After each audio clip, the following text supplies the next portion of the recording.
Next man up, 1025 The Game. Jake Lyman and Parker Kelly with you on this Thursday, broadcasting live from the Busy Bee Plumbing, Heating, and Air Conditioning Game Nashville studios, home of the $99 yearly Beehive membership, where the buzz is always about great service.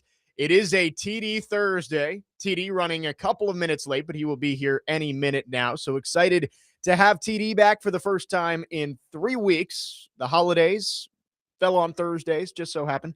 We couldn't have TD the last couple of weeks, so he will be back and hopefully we'll be here shortly. Talk all things Titans, the end of the season, the head coaching search, and much more. Andrew Allegretta is going to join us at 11:30, going to talk some Vanderbilt football and much more.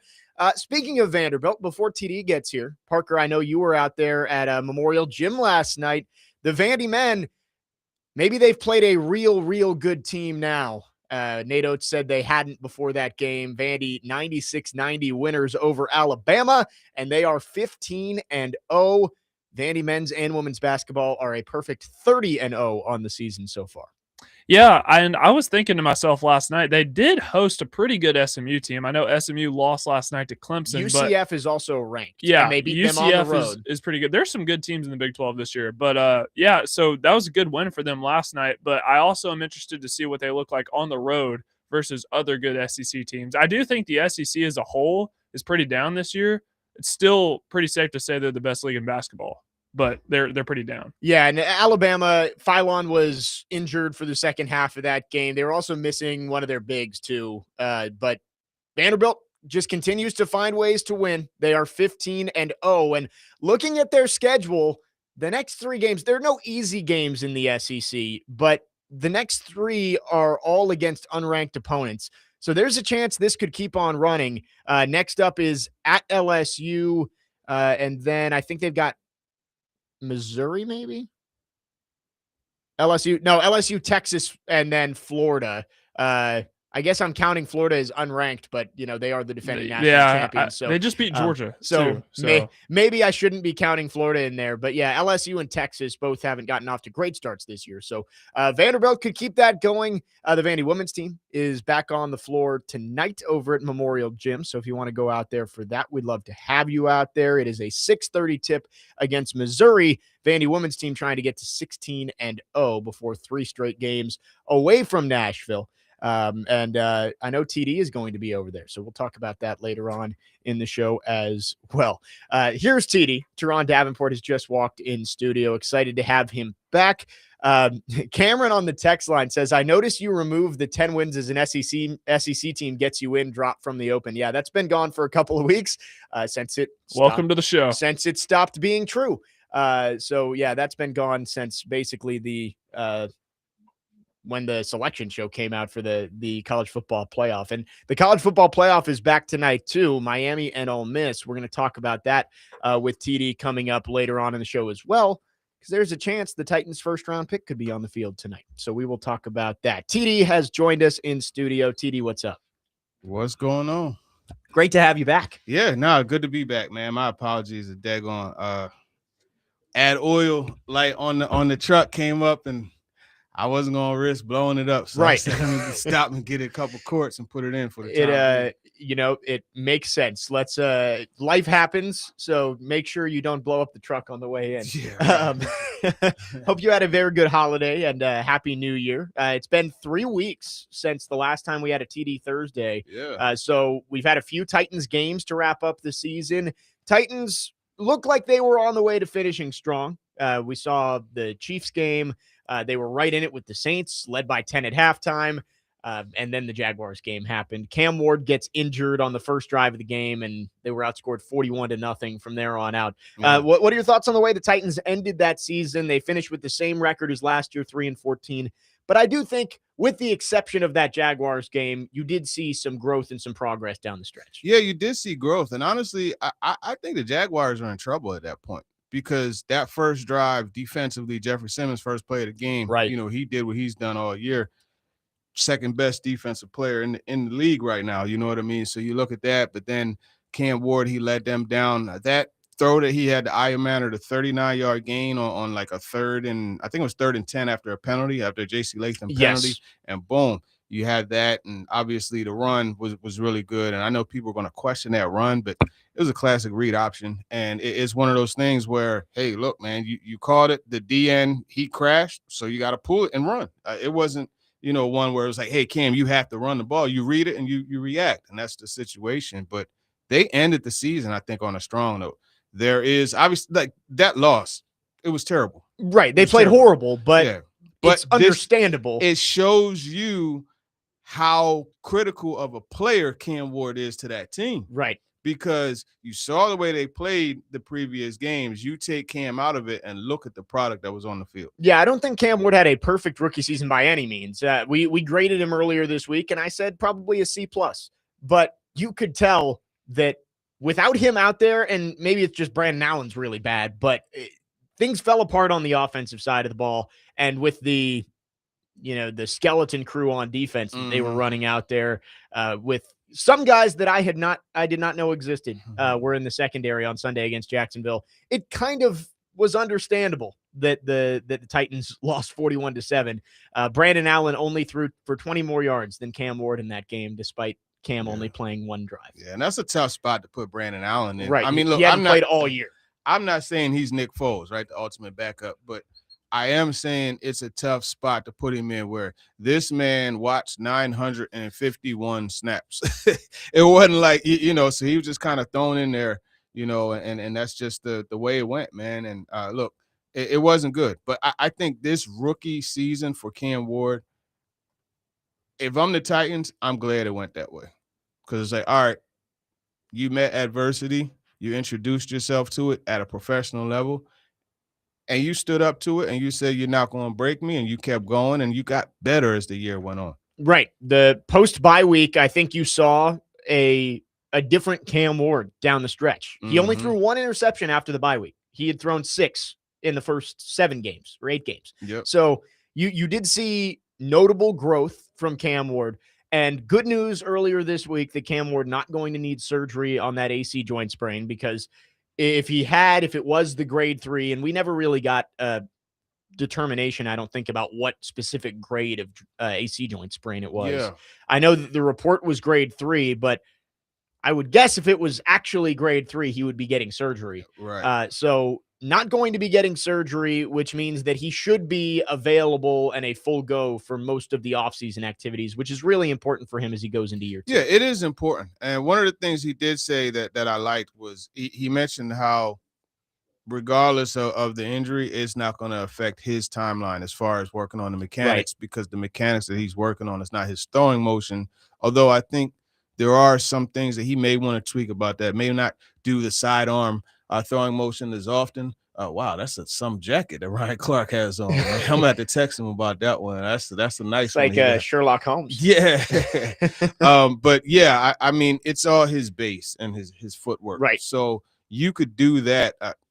Case in point, I know he's kind of a sore name as of this year with the Titans, but Will Levis, I remember going to his QB camp that he had over at Lipscomb, and I'm watching them, and man, those guys spent an hour and 15 minutes before they threw the football. Wow. You know what I'm saying? Yeah. So that is just an example of how extensive the footwork and the base mechanics go. Yeah, and you talk about young Titans quarterbacks getting hurt in Jacksonville, like Marcus Mariota when he broke his leg back in 2016. Yeah. Like that ruins a guy's offseason. You can't do anything if you broke your leg. At least with Cam, you're right. Even if it was more serious and he did need surgery, there's still things that he can do to try and improve heading into year 2. So, but good news that he's not going to get surgery, and hopefully will, after a little bit of time, I think 6 weeks is the recovery period is what has been said. So after that amount of time, he should be able to get back out there and start working on things. 615-737-1025 is the phone number. If you want to text or call, our phone lines are driven by WilsonCountyHyundai.com. It is a loaded show today. Again, Andrew Allegretta from Vanderbilt Football going to join us at 11:30. Your chance to talk to TD coming up at 10 a.m. So make sure you get your questions in for Turron. Again, can be Titans related. I know probably plenty of questions on the head coaching search and much more. We will get into the head coaching search coming up next. Titans have made plenty of interview requests, already some interviews scheduled, some interviews completed this week, and the Titans actually just added 3 more names to the list this morning. So we will talk about that coming up next. Jake Lyman, Turron Davenport, Parker Kelly with you on this Thursday. Next Man Up, 102.5 The Game.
Well, that's certainly the goal. Anytime anybody, gets in front of a microphone, we're representing Amy in this organization. So, and to your other point, we've done a lot of work here on these candidates, and we intend to bring in the right coach for this team long term. that's going to work with us to grow this team, to get it better, to really instill a culture here. That's what we need, Paul. We need a leader that's going to show up here every day here to work and really just instill that belief, instill the attention to detail, the accountability piece that we need here, and the unity piece to bring everything together here in this organization. So I do feel really good about the process that we've gone through to identify some of these candidates. And that's the goal. That's the intention, to get a head coach in here that's going to be here for the long term and to win a lot of games. That was Mike Borgonzi on Tuesday talking about the process they're going through when looking for a new head coach and what exactly they want in a new leader of this football team. Jake Lyman, Turron, Davenport, Parker Kelly, next man up, 102.5 The Game. TD, Titans are underway in their coaching search. Lots of names have been put out there. 3 more added this morning. It was reported by Paul Kaharski, and then I believe it was followed up by Ian Rappaport and Adam Schefter that the Titans have requested to interview Robert Saleh, Arthur Smith, and Jeff Hafley. TD, what do you think of the early list of names that the Titans are looking into? And do you have any that stand out to you in terms of this guy could end up being a finalist for the Titans head coaching job? Yeah, obviously they're casting a wide net. Look, I like Arthur Smith, and I'm going to tell you why. He has a heavy run presence and play action presence. And I think that, as we saw down the stretch, is where Cam Ward would be best. Now, I know there have been some questionable play calls. You look at the Ravens game and the week before, the week before, actually. That's when Aaron Rodgers got them down to the low red zone, and he had a couple calling the plays on his own, and then Arthur Smith had a couple boneheaded calls. They had the toss play at the end of the first half on Sunday night, which was not great. But I'll say this: if Arthur Smith comes, I think there's a good chance that Chig will be back, because Chig is very much in the Jonnu Smith mode, right? And we know that there's a chance that Jonnu might be back. They and lined up Jonnu as a tailback on Sunday. It's so funny when they do that. He did that here, and they ran a toss, and Jonnu scooted 51 yards. I know. Man. It's just so funny seeing 81 lined up in the backfield. Yeah, I used to hate that with Ty Montgomery wearing 88 with the Saints. But right. I like Arthur Smith. I just will wonder what he would do defensively. I mean, obviously, you can find a coordinator. I mean, it's not like it's impossible. But Robert Saleh is another one that I think is very intriguing. He could pull somebody from that Kyle Shanahan tree to run the offense. Obviously, he'll have the defense down. I think he gives you – check that. I think Arthur Smith gives you the most similar to Mike Vrabel.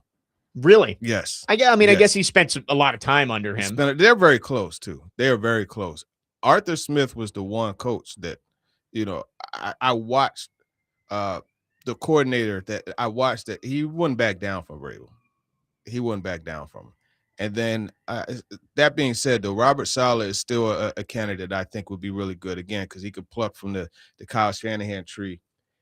John Harbaugh becoming available, I think that could help the Titans, in that Jeff Hafley, in my opinion, was kind of on the yellow brick road to the Giants job. Really? I really thought he's from that area. I thought he was going to get that job, but I think that's going to come down to probably Harbaugh, maybe Stefanski. And so now, his options open up. He was a good head coach at Boston College. As you know, from being a Virginia Tech guy, you saw those teams play. Yep, every ACC, year. Yeah.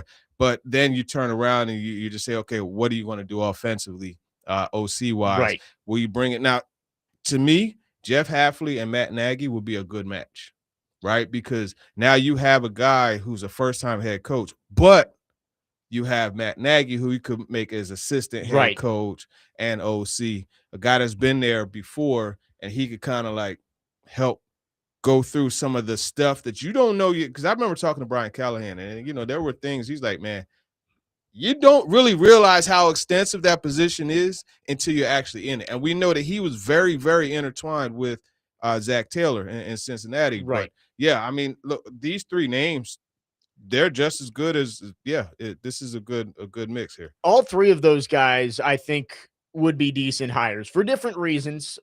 We've talked about Saleh a ton since Brian Callahan got fired. That's a guy who, there's dysfunction in the Titans organization, but I don't know. Robert Saleh went through a really tough couple of years with the Jets of the ownership and the Aaron Rodgers stuff of basically he was told you and Aaron Rodgers are going to be the two that bring us back to being a playoff team. And then Aaron Rodgers tears his Achilles on the third play of the season. It's like, what are you supposed to do if you're Robert Saleh? Yeah. So I understand the idea of wanting to give him a second chance. Arthur Smith, the familiarity with the organization. That's the key. And I always go back to with Arthur Smith that 4 different head coaches kept him on.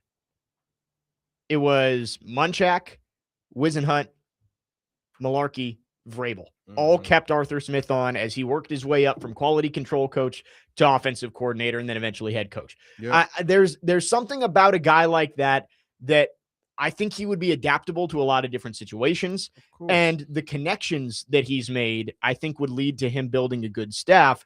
Speaking of Mike Munchak, I did see the report from Paul this morning that Mike Munchak would not rule out the opportunity to come back and coach the offensive line for the Titans. And there are probably other connections with Mike Munchak that could be the head coach of the Titans, but Arthur Smith would be a pretty obvious one of he was the one who hired Arthur Smith. Yeah. It'd be kind of a full circle moment for Arthur Smith to fire or hire him back. Yeah, for sure. And that's a sentiment that Munchak had back in October, frankly. Really? Yeah. So that is definitely something of note. And it's just another one of the best offensive line coaches. So that would be perfect. But you had mentioned something with Arthur Smith that I think can't be overlooked. And this is something that also I think would be really good if if you're a Titans fan, you're rooting for the Bears. You want the Bears to crush the Packers, and I mean beat the brakes off of them, because you want Matt LaFleur. You never want somebody to get fired, but you want him to get fired so he could be hired here. You know what I mean? And the reason why I went to Matt LaFleur from Arthur Smith is both of these guys, they know what goes on. Like, they know, right? They're not going to walk in and a month, 2 months in, be like, what did I get myself into? Bro, this is nuts. They know, right? So they know what they're walking into. Right. And trust me, I could tell you for sure that on multiple levels, coaching, front office, and players, guys have gone into that building and seen stuff and was like, what are we doing? I didn't know it was like this. You know what I mean? So that is a key factor. Obviously, adversity comes, you overcome it, whatever. But I think, knowing what you're walking into is always an advantage. And other thing with Arthur Smith, though, he's a prince of FedEx. Right. He doesn't have to work. He never had to work. That's how you know this man loves football. Right. And that's always been something that stood out to me. That's how you know he loves football. And I know Jesse Holley, who Mr. Fourth and Long, he was a Cowboys special teamer and wide receiver. He won the show and then got onto the roster, whatever. But he went to North Carolina. He played basketball and football. But he was Arthur Smith's roommate on the road. Oh. And he told me a lot about Arthur Smith. And yeah, Art, I really like Coach Art. So hopefully, he gets a fair shot. Yeah, I'm glad he's getting an interview. And I always think back to, it was one of the first episodes of Bussin' with the Boys back in the summer of 2019. And he was one of the first guests on there. And hearing the stories of him being this quality control coach and just basically, he was the guy they put out there for the guys to beat around, like, hey, you're gonna go hold the bag, and they're gonna try and beat you. I love that Arthur Smith worked his way up and became what he is today.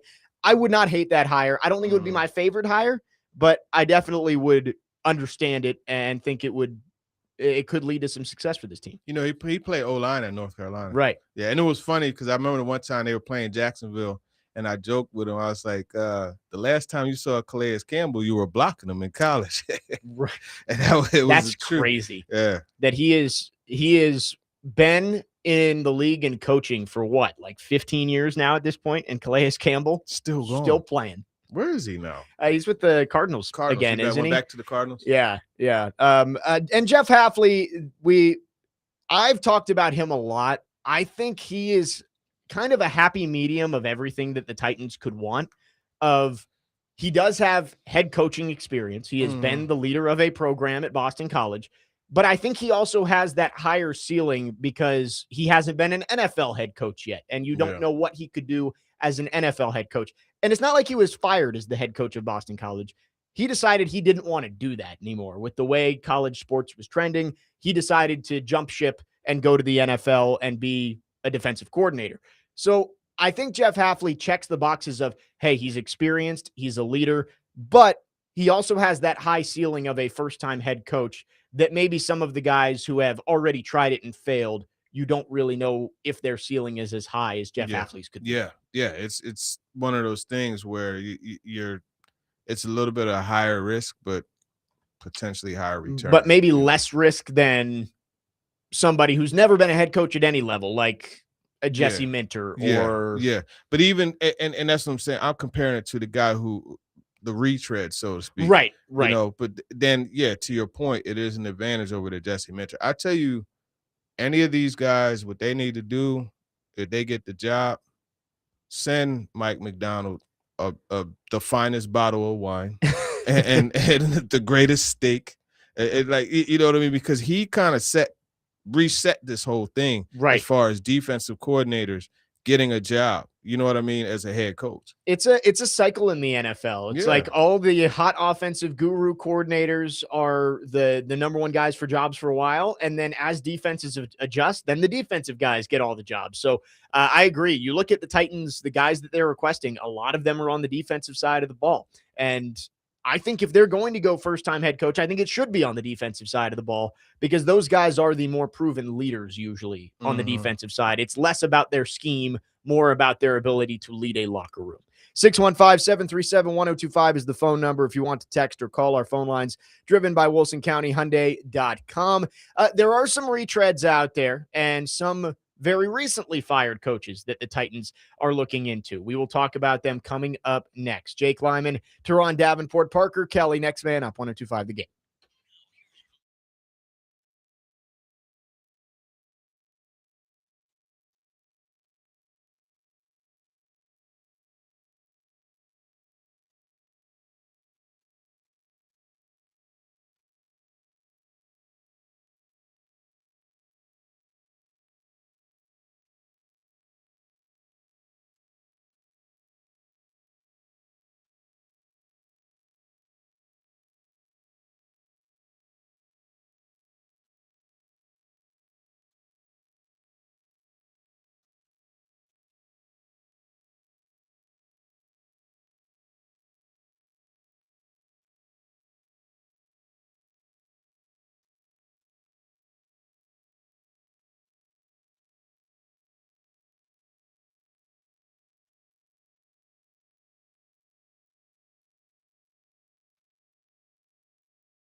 Next man up, 102.5 The Game. Jake Lyman, Turron, Davenport, Parker Kelly. We've got some breaking news in the NFL. The Miami Dolphins have fired head coach Mike McDaniel, adding an 8th head coach opening. A quarter of the league now needs a head coach. McDaniel, early in the season, looked like a foregone conclusion he would be fired. They made a run throughout the middle of the year, and after a few days, they need a new general manager. They decided to let go of Mike McDaniel. So the Dolphins have an opening. TD, your initial thoughts on Mike McDaniel being let go? Yeah, look, man, it's a tough situation, but hey, results are what's desired, and things didn't go right there, and here we are. I think Harbaugh is gonna. Well, he has some choices. So that's what I was thinking as well, because when Harbaugh got fired, Schefter put out the tweet of 7 teams have reached out to John Harbaugh's agent. There were only 6 other openings besides the Ravens. And then Josina Anderson put out yesterday that she had sources saying that the Dolphins had reached out about John Harbaugh. Adam Schefter did put out that the Dolphins have not contacted John Harbaugh, and this was an independent decision. But I do wonder if maybe through back channels they got some sort of idea of, hey, would John Harbaugh be interested if our job was open? And the answer was yes. And they said, all right, see you, Mike. It's another opening. I would say, city-wise, weather-wise, of course, there's some positives to the Miami job. I think that's the worst job on the market. The worst job on the market. What are they doing at quarterback? What are they doing? What are they doing anywhere? Yeah, I their cap situation or draft wise, I know they have some issues too. But because if I'm not mistaken, they from a lot of the trades that they've made to bring in veterans, they've depleted their draft stock. So yeah, that would be a tough situation. Obviously the draw to a guy like Harbaugh is it's a legacy organization. He's a historian, very much in tune and respectful of the game, and that's something that would appeal to him. But man, I'll say this: if Josina Anderson said Harbaugh's been contacted, he probably has been. He has. I know she is very, very well in tune with the Ravens organization, and Harbaugh too. Right. I'll put it that way. Yeah. I remember, I think it was when OBJ signed there. She reported that and was like, Odell Beckham just texted me. He's signing with the Ravens. Yeah. She's very well connected with Odell. Looking at the cap situation for the Dolphins, negative $23 million in cap space right now. And that is pre whatever they're going to do with Tua Tagovailoa, because he's not going to be the quarterback next year. It's negative. It's negative. Yes. Negative 23 million. And that's before they do anything with Tua. So here's the thing. Whoever goes there, they have to get some type of assurance that, hey, look, man, we're not doing this 2 and done type of thing. 2 and through. We're not doing that. Right. You know your situation with the cap.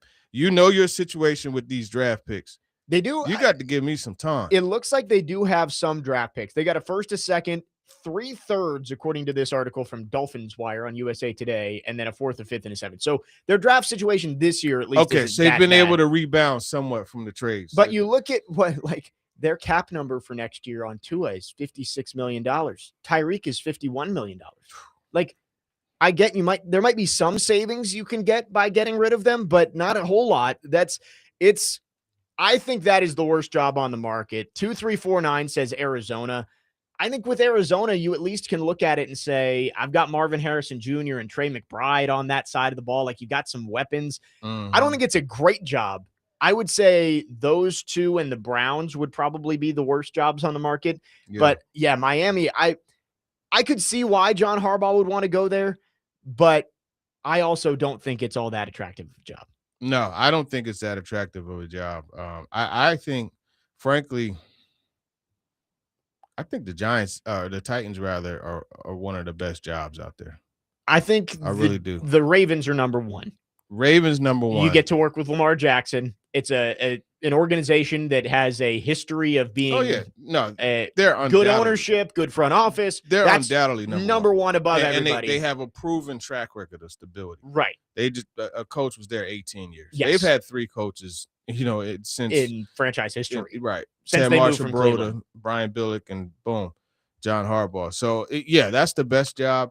After that, I think it's debatable. I think the Giants are a good job. I think so too. They've got at least you've got some puzzle pieces to work with there. Yeah. Malik Neighbors, Brian Burns, Abdul Carter, you can't forget Javon the Holland, quarterback. and Jackson Dart. If You know what I you mean? believe you can keep Jackson Dart healthy, he had a pretty good rookie season. I think that Jackson Dart situation is it's extensive conversations, man.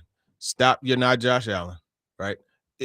You're not like as big as him. Right. You're not as big as Cam Ward. But at the same time, listen, I know that too. So I'm not going to run QB power and all this foolishness with you all the time. You know what I mean? So I think that's something that you got to consider. It's a big reason why Daboll got fired, I think, was he couldn't keep him healthy. And then when he wasn't healthy, he was trying to pull him out of the blue tent. Yeah. Chase from White Bluff mentions Michael Wilson, too, for the Cardinals. Like, they do have pieces over there. Yeah, they have plenty of pieces. So I think the Cardinals is not a great job because you don't know what the quarterback situation looks like. But I think I'd lean Arizona's a little better than Miami. I think the Titans, Giants, Raiders are all kind of pick your flavor, right? Like, which quarterback do you like best? Do you like Jackson Dart? Do you like Cam Ward? Do you want to have a hand in picking the quarterback in Las Vegas with the number 1 pick? I think that's what some of these coaches are going to have to work through, but I think they're all kind of clustered together there. But Mike McDaniel is out in Miami. You mentioned something during the break. Could that be a possible offensive coordinator option for the Titans, depending on who they hire as the head coach? Yeah, no, I think that would be the dream scenario for the Titans would be Robert Saleh and Mike McDaniel. Great. We've said that since early October when Callahan got fired. That would be, and that would, that super elevates the cachet of the Titans, right? You know what I mean? I think that would definitely do that. They play the Jets next year, so now like that Saleh going back to face the Jets, now that's a little more sexy. Yeah. Did they play the is it the AFC? No, I think no, it's not the East. No. It's the North next year, I think. Okay. Yeah. Because Baltimore and Cincinnati. Yeah, you're right. It is the North because they play the Browns again next year too. Right. And so, they haven't had to face Derek yet. So it would have to be this year. That's going to be if he's still there. But yeah, nevertheless, I think it does increase the cachet. But I mean, look, if I'm going Giants versus Titans, I would say the Titans job is more intriguing than that. Really? Because you look at the draft status, is kind of cancels each other out. But you look at Cam Ward and Jackson Dart, an argument could be made either way. I think Jackson Dart is all right. Like I'm reversing where I was at this time last year. I think Jackson Dart is all right, but I still think Cam's better. But you could debate that. But what you can't debate is the cap space. You know what I mean? The $100 million versus, looking at this at Spotrac, the Giants are at like $15 million. So you can't debate that. And the Titans do have a higher draft pick by spot, but you get an opportunity to take a blue chip player. And So the big difference though is that cap space. So looking at that cap, I take that back. I think the Giants' job is solid. The Titans one is better. I think I would lean Giants just because of the pieces they have in place, but I do agree with you. There are a lot of things to like about the Titans job. I've said it this week, and last year, the New England Patriots, second-year quarterback, first-year head coach, 4th overall pick, over $100 million in cap space. They're the 2 seed in the AFC right now. And this is the thing to that point. Yeah, the Giants do have more pieces in place, but here's the deal. Those pieces weren't put in place for whoever's going there.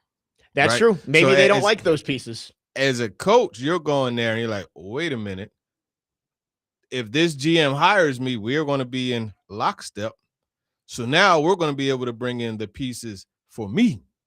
I'm not going to have to overly build what I want to do around the guys already there. And Joe Shane, I think, is as close to a lame duck GM as you can get. Like, if one more bad free agent class, one more bad draft, I think he's probably gone. 615-737-1025 is the phone number. We'll get to your phones coming up next. Again, the breaking news, Mike McDaniel has been fired as the head coach of the Miami Dolphins, adding an 8th opening to the head coaching market. We'll continue talking about what this means for the Titans and other options for the Titans in this head coaching search as well. Jake Lyman, Turron, Davenport, Parker Kelly, next man up, 1025 The Game.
Next man up, 1025 The Game, wrapping up hour number 1. Jake Lyman, Turron Davenport, Parker Kelly with you. Let's go back to our phone lines, driven by WilsonCountyHyundai.com. Kenny the mailman is called in. Kenny, thanks for calling. Good morning. Hello, good friends. TD, I love it when you're on because you are a man of knowledge. I love it when you call because you deliver. Well, listen, I do like that. Hey, how you like that for a comeback? Uh-huh. Talking about job interviews, I've had 3 sons that I've talked about going. I said, number one, you don't have to take a bad job. And know what you're asking before you even go. Hey, do your background check on them. Has the company, do they treat your employees well? Have they ever been under any investigations? Have they been close to being bankrupt? Just know what you're getting into before you get into it. That's why there's 4 teams: Jets, Cardinals, Raiders, and Titans. Thanks, but no thanks. It's toxic. Y'all even said it a minute ago when you said, oh, we need guys that know the background here, because we've had people walk in a month afterwards and go in there and say, I didn't know it was like that. When you make statements like that, that's all you have to say. If I was a coach that I didn't have to take a job, I'd ask Miss Amy, are you going to ask me, like Vrabel, to go do come out of planning for a game and talk about firing a GM because you wouldn't? you want me to talk about bad trades from cornerbacks you don't want anymore? If we get a great player like A.J. Brown and you don't like him or you go get rid of him, these guys don't have to take this job. What do y'all think about that? Y'all Yeah. have a great afternoon. You too. Thanks for the call, Kenny. I mean, it's 1 of 32. That's what you always come back to, is that it's 1 of 32. All of these guys aspire to be head coaches in the NFL. And as Justin from Greenbrier says on the text line, all these coaches are going into these jobs like some woman look at a messed up guy and say, I can fix him. It may not have worked for everybody else, but I can fix him. Yeah, Kenny is right to an extent. I think if you're John Harbaugh, I think if you're Kevin Stefanski. Because I'll give Stefanski because he has a little bit of cachet. I frankly don't care for Stefanski, but that's a different conversation. But yeah, we'll put him in there. If you're those two guys, you could say, hey, I'm good. You know what I mean? Yeah. But I don't think as Jeff Hafley, I don't think you could do that. I don't think as I think Robert Saleh is just kind of on the cusp of being able to be selective. Yeah. You know what I mean? But not as much. You know what I mean? But I think when you look at like John Harbaugh is the right. He has his pick of wherever he wants to go. He's like the woman in a lounge that's the prettiest woman, right? Right. Everybody's gonna go at her and she could pick who she wants. Right. You know what I mean? Then you got Kevin Stefanski, kind of pretty. You got Jeff Hafley and Arthur Smith and the other guys. You know, you got some of them that are kind of like the ones that's like, all right, it's 3 a.m. I gotta leave with something. You know what I mean? So there's different gauges that you could put on this coaching staff. Right. And or coaching options, excuse me. You know, we've talked about John Harbaugh a little bit, but Paul Kaharski, I heard him on Robbie and Rexford say yesterday, he thinks there's a 5% chance the Titans even interview him. Is that kind of what you're thinking too? Is that it's very unlikely that he even entertains the Titans job?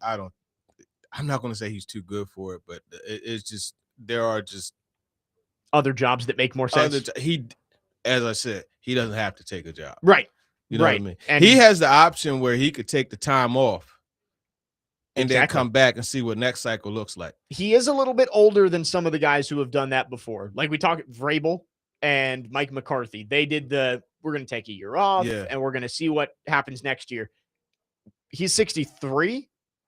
I don't know. But I think Harbaugh's 63. It's like young at heart. I know. But it's like, hey, if you want to go win another Super Bowl, you're probably only got what, 8 years left. I mean, I don't think he's going to be coaching well into his 70s. No, I highly doubt that. He's not Pete Carroll.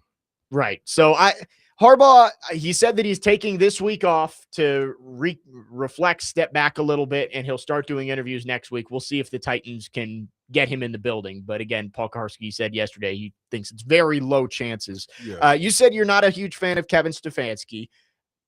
I think Stefanski could work out. I like the idea of bringing in a guy who's experienced.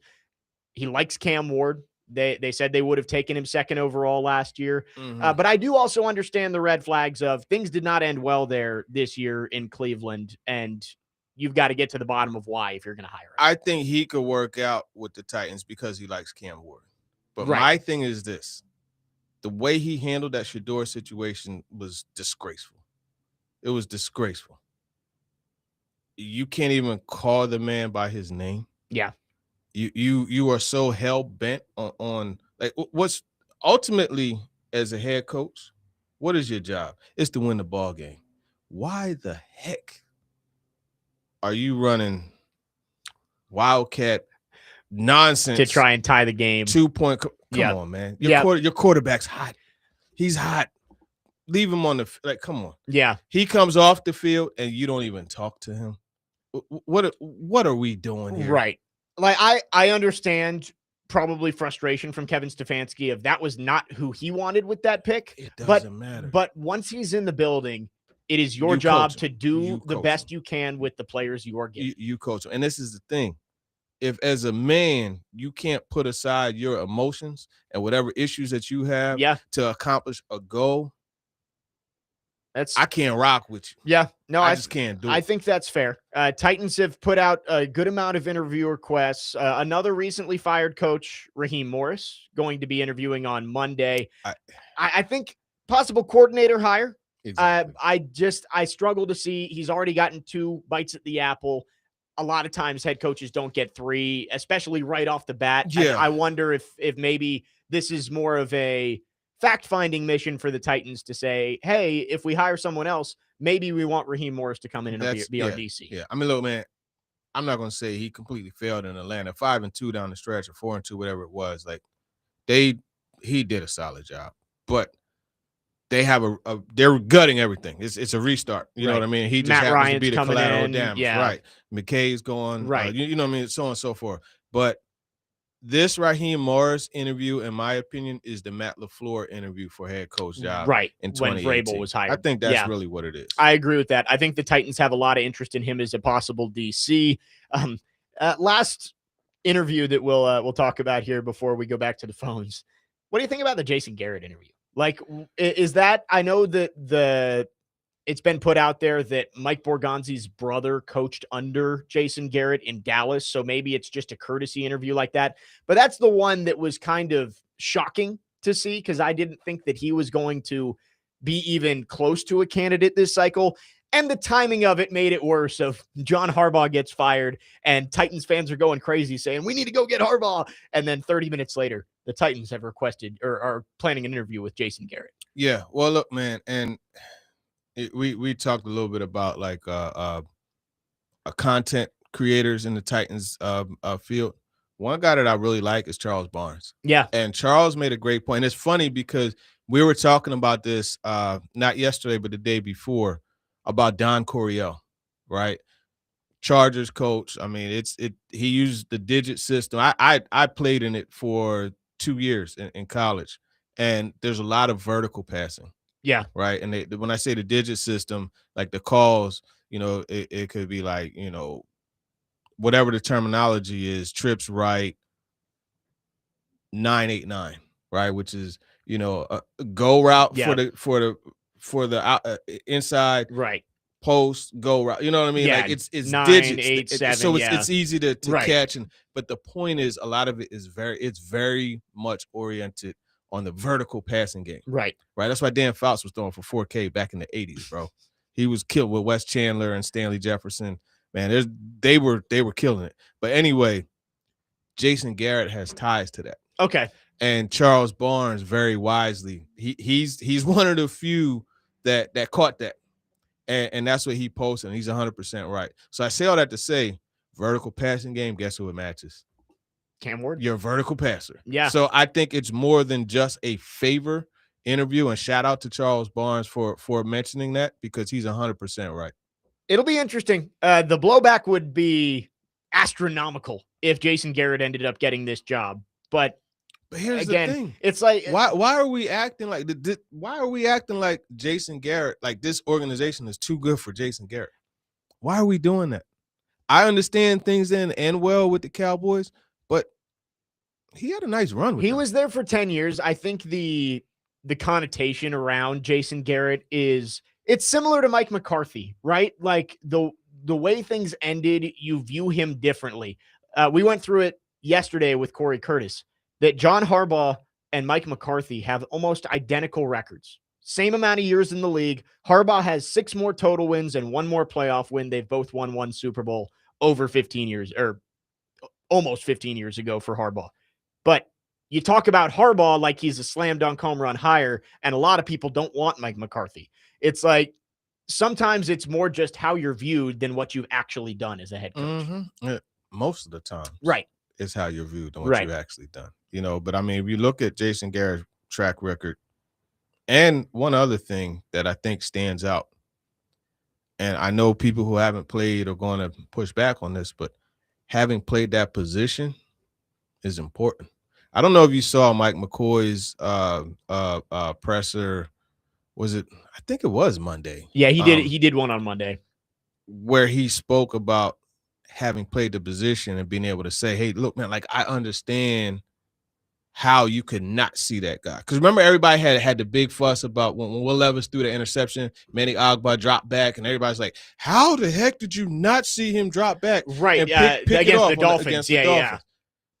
A guy who has played the position can understand, like, hey, man, like, right. if I'm here and I just snap back to this side, you don't expect to see the defensive end drop. A lot of times you're throwing, not seeing, you're throwing just on what you trust to be open, right, from the work and prep that you put in. Right. That being said, there's a different relationship and a different understanding. I'm not saying a better, I'm just saying a different understanding. Yeah. So I can understand it. And the Titans have cast a wide net, to use the cliche. Lots of interview requests going in, and they'll continue throughout the week. 615-737-1025 is the phone number. We will get to your phones, because coming up next, it is time to talk to TD. 615-737-1025. Get your questions in on our phone and text line, driven by WilsonCountyHyundai.com. We will spend the next 30 minutes on your questions exclusively. Jake Lyman, Turron, Davenport, Parker Kelly, next man up, 1025 The Game.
Next man up, 1025 The Game. Jake Lyman, Turron, Davenport, Parker Kelly, broadcasting live from the Busy Bee Plumbing, Heating, and Air Conditioning Game Nashville Studios, home of the $99 yearly Beehive membership, where the buzz is always about great service. Second hour on the show, And as always on a TD Thursday at 10 a.m., we go to you. It is time to talk to TD. Get your questions in. 615-737-1025 is the phone number. Let's start by going to our phone lines. Doug in Nashville has called in. Doug, thanks for waiting. What you got today? Yes, there's 8 total vacancies now. So my math says that's a quarter of the league. My question to TD says, of the 8 that have been fired, who would be better served to be a coordinator versus a head coach?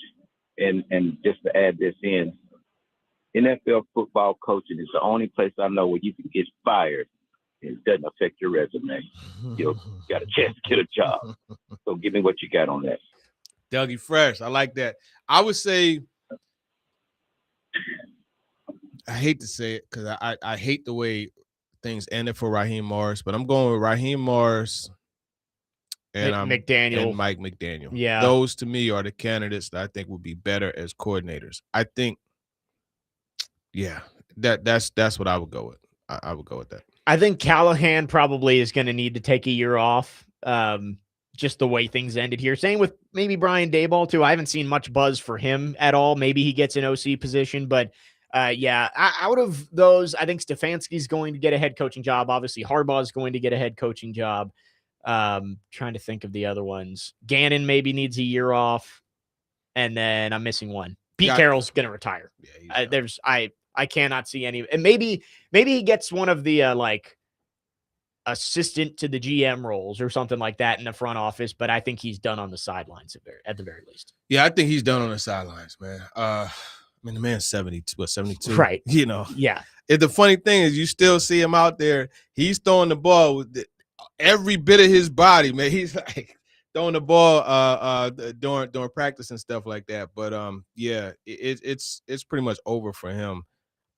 Jeff Hafley is just like that name. It continues to ring with me, and I just wonder. I really, really wonder how that interview is going to go. Yeah, because some of the stuff that I've gotten is that like that dude is a boss. You know, from hearing some of the stuff from Rob Domofsky, what some of the defensive players have told him. So I'm curious how that will work, man. I am, and to your point, he has head coach experience. To me, with Boston College, to me, he is probably the closest thing to Mike McDaniel. You know what I mean? But listen, we're not going to talk about all these coaching options and not bring up Vance Joseph. Yeah, we're not going to do that. He interviewed yesterday. Yeah, we're not going to do that because you talk about what this team needs. They need pass rush. Let me tell you something. Vance Joseph is going to get after the quarterback. Yeah. How many more sacks did they have than the next closest team? I think it was like 11 more than the Falcons.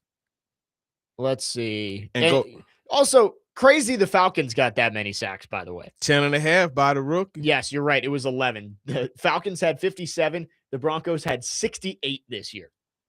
The thing I love, and Connor Orr, I talked about this on Talking with TD this week. Connor Orr, and we get Adam from Portland in a second.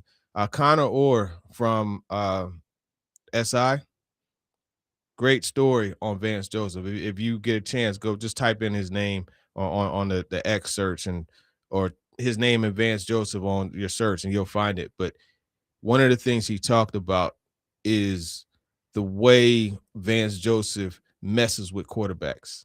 And this is a guy that even if he's not pressuring you, as a quarterback, you feel like you're getting pressured because he'll load up the line of scrimmage and have 3 or 4 of the 5 guys, sometimes 6, standing up.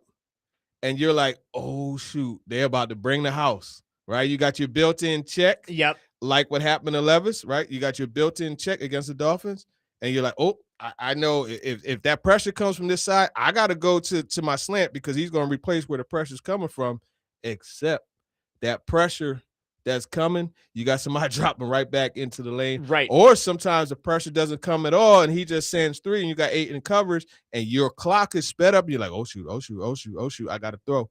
But there's nowhere to throw. Yep. You know what I mean? Vance Joseph, that's another option that has to be considered strongly. Yep, and he interviewed for the job yesterday. You mentioned the drops like that. Cam Ward, we mentioned he only threw one pick after the bye week. It was on one of those plays. Jim Schwartz brought everybody up to the line, dropped one guy right into the passing lane. So, would I say Vance Joseph is one of my favorite candidates? Probably not. He only has been a head coach for 2 years. He went 11-21 in Denver back in 2017, 2018. He's not the sexy pick.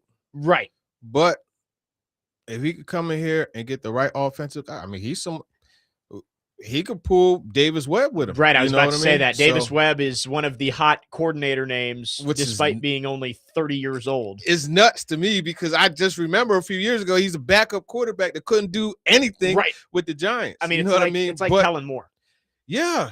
But I mean, sometimes guys, like, they catch fire, and they get fast-tracked, and it is what it is. Props to him. Your chance to talk to TD right now, 615-737-1025. You can text or call to get your questions in. Back to our phone lines. Adam in Portland is called in. Adam, thanks for calling. Go ahead. Hey, TD. So if you were sitting in on these interviews, right, and, like, they got a lot of them coming up, so some of these guys you're not just interviewing, they're also interviewing you. How are you selling this team as it's currently constructed and this front office as it's currently constructed and ownership? How do you sell that to a coach?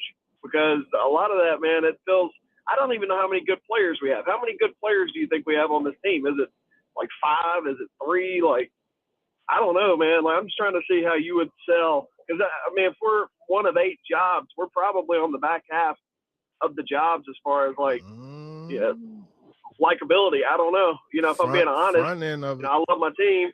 It'd be my dream job, but it's not most people's. So I was going to see how you'd sell this team. Okay, I got you. Now, the way I'm doing it, listen here, man. First things first, I understand optically this is not the best situation. I know it's been 4 years where either a head coach or GM got fired. I'm entrusting you to bring stability to this. And let me tell you this, I will do everything I can, everything in my power to give you all of the ability to end this nonsense. I'm Mike Borgonzi. I'm new here. I'm bringing you in. Together, we're going to build stability. Now, here's how. We have over $100 million in salary cap space. I'm not saying we're going to go shopping at Nordstrom all the time. We're going to go to Target and bring in some of the efficient but less expensive free agents. But let's talk about some of the guys that you may want to bring in here. I know Alec Pierce is on the market. He's a vertical passer or vertical pass catcher. We had this guy, Cam Ward. You saw the way he ended the season, how his continued to point up. So I think we have a great situation. Now, mind you, I know this roster isn't chock full of outstanding players, but I will tell you this. We have a guy in Jeffrey Simmons who, outside of Myles Garrett, is the best defensive player. We have guys who have a lot of ability but just need an opportunity. There's a young corner on this team named Michael Robinson. Michael Robinson. I almost said Michael Robinson. Michael Robinson, who I think has some potential but just needs some coaching.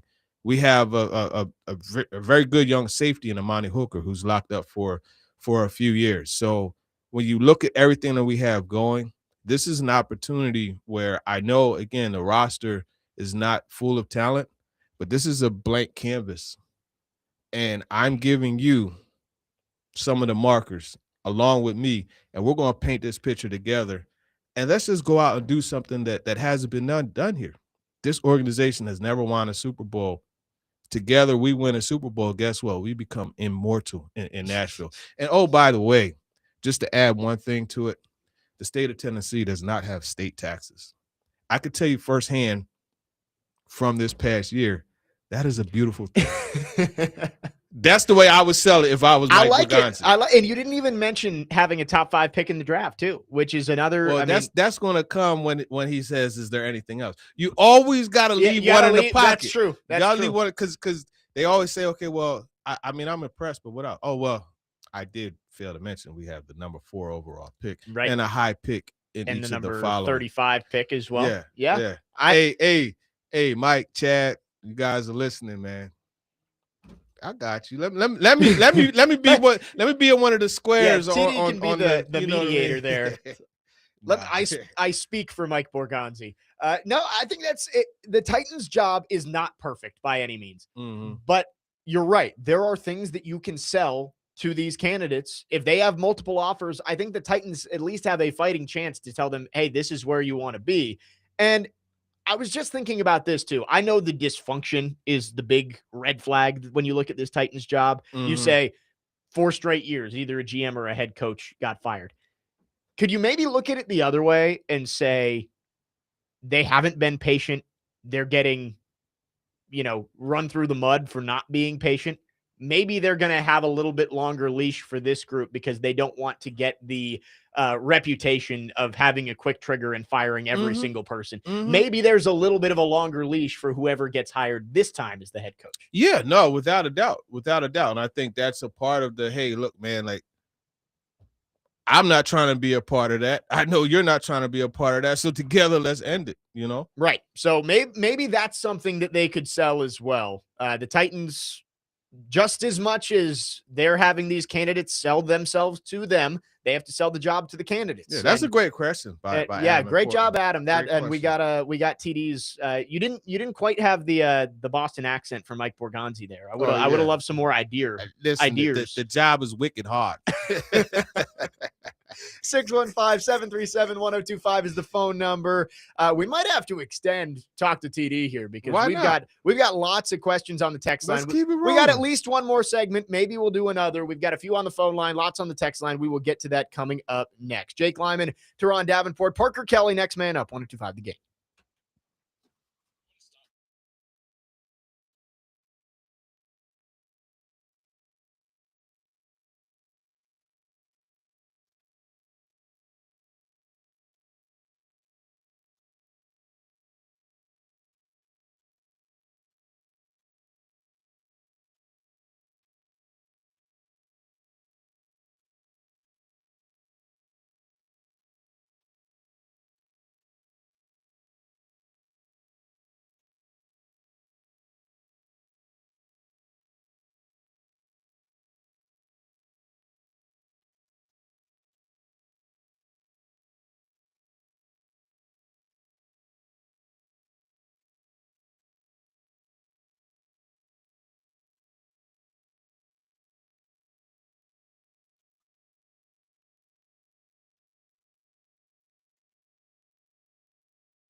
94.9 The Fan is your home for Vanderbilt women's basketball. Tonight, the Commodores take on Missouri at Memorial Gym, 6:30 p.m. tip. Pregame begins at 6:15. I'll be on the call there. TD going to be out there at Memorial tonight. First look at Michaela this year. I had to go. I gotta go see her, man. I got to. It was special on Sunday. Yeah. Hey, listen, man, that's a female Steph Curry right there. She dropped man. 15 in the fourth quarter to help Vandy win that game over LSU. Vandy men and women's basketball. 30-0 this year. It's been special. 7th now? Ranked 7th? Yes, ranked 7th in the AP poll, 6th in the coaches poll. So big game tonight, Missouri, A&M, and then Mississippi State and Michigan coming up all in the next couple of weeks. 615-737-1025 is the phone number. It is your chance to talk to TD. We're going to go a little bit longer today because we've got a few on the text line, and we can go back to our phone lines now. Matt is on the line. Matt, thanks for waiting. What do you have for TD? Hey, how's it going, fellas? What's up with you? Can you hear me? We got you. Good. Oh, okay. Glad to be on with the TD. We always get the music and we get the knowledge, so that's always good. this is the way. TD, I just want you to straight. No disrespect to any of the callers, but let people know one of 32 jobs in the NFL is a special job. The only person that can even question getting a job is Harbaugh because he's proven himself. Everybody else, if you don't want to be here, kick rocks. Somebody wants to be here. I don't understand the whole, we got to say, we ain't got to sell nothing. This is one of 32 jobs in the world. So I just don't understand that mentality. Like, could you explain that to me? I mean, I don't understand. Yeah, that's all I got. No, I appreciate you calling. And I mean, look, after that call, that was the first thing Jake said is 1 of 32. And then I was like, yeah, you know, Harbaugh. And he had mentioned, Jake had mentioned, Stefanski. I think really it comes, the selling part of it would have to be to the guys who have a lot of options. Right. If they have multiple offers. Yeah. And I think, when you look at a Robert Saleh, I think when you look at a Jeff Hafley, these guys are hot candidates. So you got to say, okay, you have different options, but this is why you want to come here. Right. You know what I mean? I think that's more the case. But and Matt is right. I mean, this is 1 of 32. Like, don't get it twisted. You're getting an opportunity of a lifetime coming here. Yes. You know what I mean? So he's right. It's not like the Titans are going to be left to take the scraps off the heap at the end of this because, there are 8 jobs open now, so the competition is a little bit stronger. But, yes, the Titans are going to get a good candidate for their job. You just don't know if it's their first choice. Maybe they make an offer to – let's say it's Robert Saleh. They make an offer to him, but he also has an offer from Las Vegas, and he decides that he thinks the Raiders' job is more attractive, and he goes there. It can happen. The Titans do have to have a selling pitch for their job, even though, yes, if there's a guy out there who you really like, he's your top option, he doesn't get offered a job somewhere else, yes, he's going to take the job. He's not going to turn it down. I think somewhere there's a happy medium between what Matt is saying and what Adam is saying. Yeah. You know what I mean? Right. It's gonna vary to candidates. Right. I don't think there are any candidates who are specifically turning down interviews with the Titans because they don't want the job. Like Harbaugh maybe doesn't take an interview with the Titans because, again, he has his pick of wherever he wants to go. But I don't think Robert Saleh, even if he has 5 interviews scheduled, is going to say, I don't really want to go interview with the Titans. People are going to hear the Titans out, and if they get offered the job, odds are they're probably going to take it. 615-737-1025. Back to our phone lines. Hilltopper Rex is on the line. Rex, thanks for calling. Go ahead. Yes, sir. TD, thanks for coming in. We missed you, man. Yeah, I'm gonna play a little Captain Obvious here. How important is GM and coaching staff? Man, if you can't evaluate them, if you can't draft them, and you can't coach them, you can sign them to $1 million contracts, and what do you got? And also, hey, man, coaching staff is not part of the salary cap. Come off that wallet, build it right, and get it done, and then go out and get the talent. Like I said, if you can't evaluate and draft them, and you can't coach them when you get them, what do you got? Nothing but expensive. Oh, we lost him. Man. I don't know what word he was about to say there, so I'm kind of glad we may have. Nothing but expensive. You still there, Hilltopper? I think we lost him. But I get the point that he's saying is that, like if you really want to get this head coaching hire right, you might have to open up the checkbook a little bit. Mhm. This kind of ties into Ricky's text here. Would you pay John Harbaugh $20 million a year if that's what it took to get him here? Sure. This is It's not not my my money. money. But no, it's something that you would have to think about. I think, that there's a cost that you got to weigh in to that because, okay, John Harbaugh more than likely is going to have this thing turned around quickly. And what ends up happening is you go into the new stadium with a lot more excitement, and we know what happens with all that. So, yeah, I mean, it's what they say, scared money doesn't make. So, yeah, scared money don't make money. So, that is something that you would have to consider. And it would show you at the very least that Amy Adams Strunk is bought in on making this thing, turning around fast. And honestly, I think it would be a good investment for Amy Adams Strunk. Money isn't everything, and I don't think John Harbaugh is just going to be swayed by backing up the Brinks truck for him. But it certainly can't hurt. I think it would show that she's committed to getting this thing right for the new stadium if she was to, go 5 years, $100 million for John Harbaugh. Yeah. I don't see it happening, but it would be a good sign. Let's go to the text line here. Lots of good questions on the text line. Richie from White House asked, TD, with the playoffs getting set to go, could you see a head coach lose their job if they get eliminated in the first round of the playoffs? He mentions the Eagles, Rams, and Texans here. None of those head coaches are getting fired, but Bills, Packers, Steelers are the other three, he says. I think all three of those coaches, McDermott, LaFleur, Tomlin, maybe not likely they get fired if they lose, but definitely not impossible. Yeah, I mean, we mentioned the LaFleur option, so absolutely, I think it's very, very possible. So yes.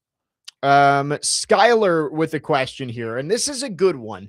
Do you think something happened behind the scenes with the Texans last year for them to fire Bobby Slowick?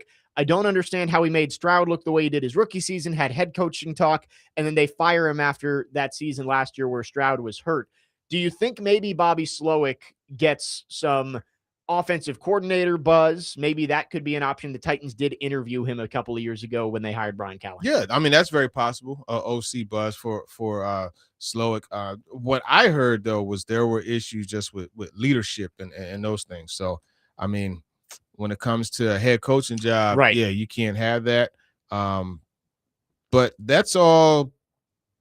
It's situational. It's conditional. You know what I mean? I felt watching Matt LaFleur for a year, like I don't know how he's going to get up and speak in front of a building and command respect, but we see the job that he's done. So sometimes you're put in a situation and you blossom, and I think that's really the situation there. But I mean, look, Slowick is a guy I would absolutely consider for running the offense, but from what I understand, that message, it got sloppy quickly, and guys did not respect him. It was very interesting how it was him and Ben Johnson that year. It was like, those are the two guys that are the hot up and coming names at offensive coordinator. Neither of them ended up taking a head coaching job. I don't think Slowick was offered one. Johnson decided to go back to the Lions for one more year. 3337 asked, TD, what about Chim Dike? What a story and a surprise. Do you think he keeps this up and gets better? And just how good do you think he can be? I think he could be better as a receiver.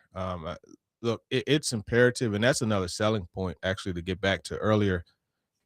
Special teams is on the up, and there's a guy by the name of John Bones Fossil who is an outstanding coach, and he's going to be on your staff. He better be back. You know what I mean? And I think with that being said, having him and Chim together again would be good. But I think Chim, his upside is as a receiver. I think you could have him – and just as a playmaker on offense. Yeah. That's the thing. He could get much better as a receiver, more consistent. We saw the drops and things like that, but he is an absolute weapon.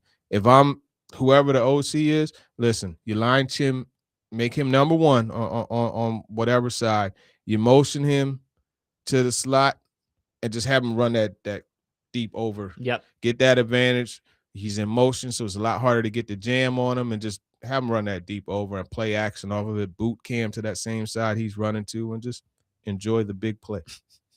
I really like Chim Dike. And I thought Alec Iamaner finished the season really well, too. We talked about him hitting that rookie wall about midway through the season. He did come back and play some really good games down the stretch. I'm excited to see those two in year two. I will say, I don't think either of them are the go-to guy for Cam Ward moving No, forward. I think but you've they're got to draft good that guy. foundational pieces. Yeah. And we'll talk about the draft coming up a little later on in the show. 615-737-1025. We've got tons of questions for TD, so we're extending Talk to TD another segment. If you've got some, get them in. We've got a few on the text line. We see you on the phone line. We will get to you coming up next. Jake Lyman, Turron, Davenport, Parker Kelly, next man up, 1025 The Game.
Tonight on Totally Hits 93.3, catch MTSU men's basketball as the Blue Raiders take on UTEP at 8 p.m. Coverage is also available on the Totally Hits Nashville app and at totallyhitsnashville.com. Jake Lyman, Turron, Davenport, Parker Kelly with you. It's a good one, Parker. That's a pull right there, man. Listen, that man, I just got in a portal and went back in the day I had a Mazda MX-6, 4 6x9s, Pioneers in the what do you call it? Like in the back part. And I had an amp, 4-way amp running 200 watts to each of those. And I used to play that song. Right there. And that Rock the Bells would come on. Doom, doom. Oh my God, that thing used to knock. Parker just put me back in the 90s real quick, man. Parker's had this, pent up for the last 3 weeks. He hasn't been able to get these songs out. So it's been good. We got TD back after the holidays. And that's a classic. It's a good one. I was feeling it reading that read right after the beat drop. It felt right. And it seems like the audience out there has had a lot of questions ready for TD as well. So we're extending Talk to TD into this segment. Let's go back to our phone lines driven by WilsonCountyHunted.com. Dr. Locke is on the line. Dr. Locke, thanks for calling. What do you have for TD? Hey, what's up, TD? What's up, Doc?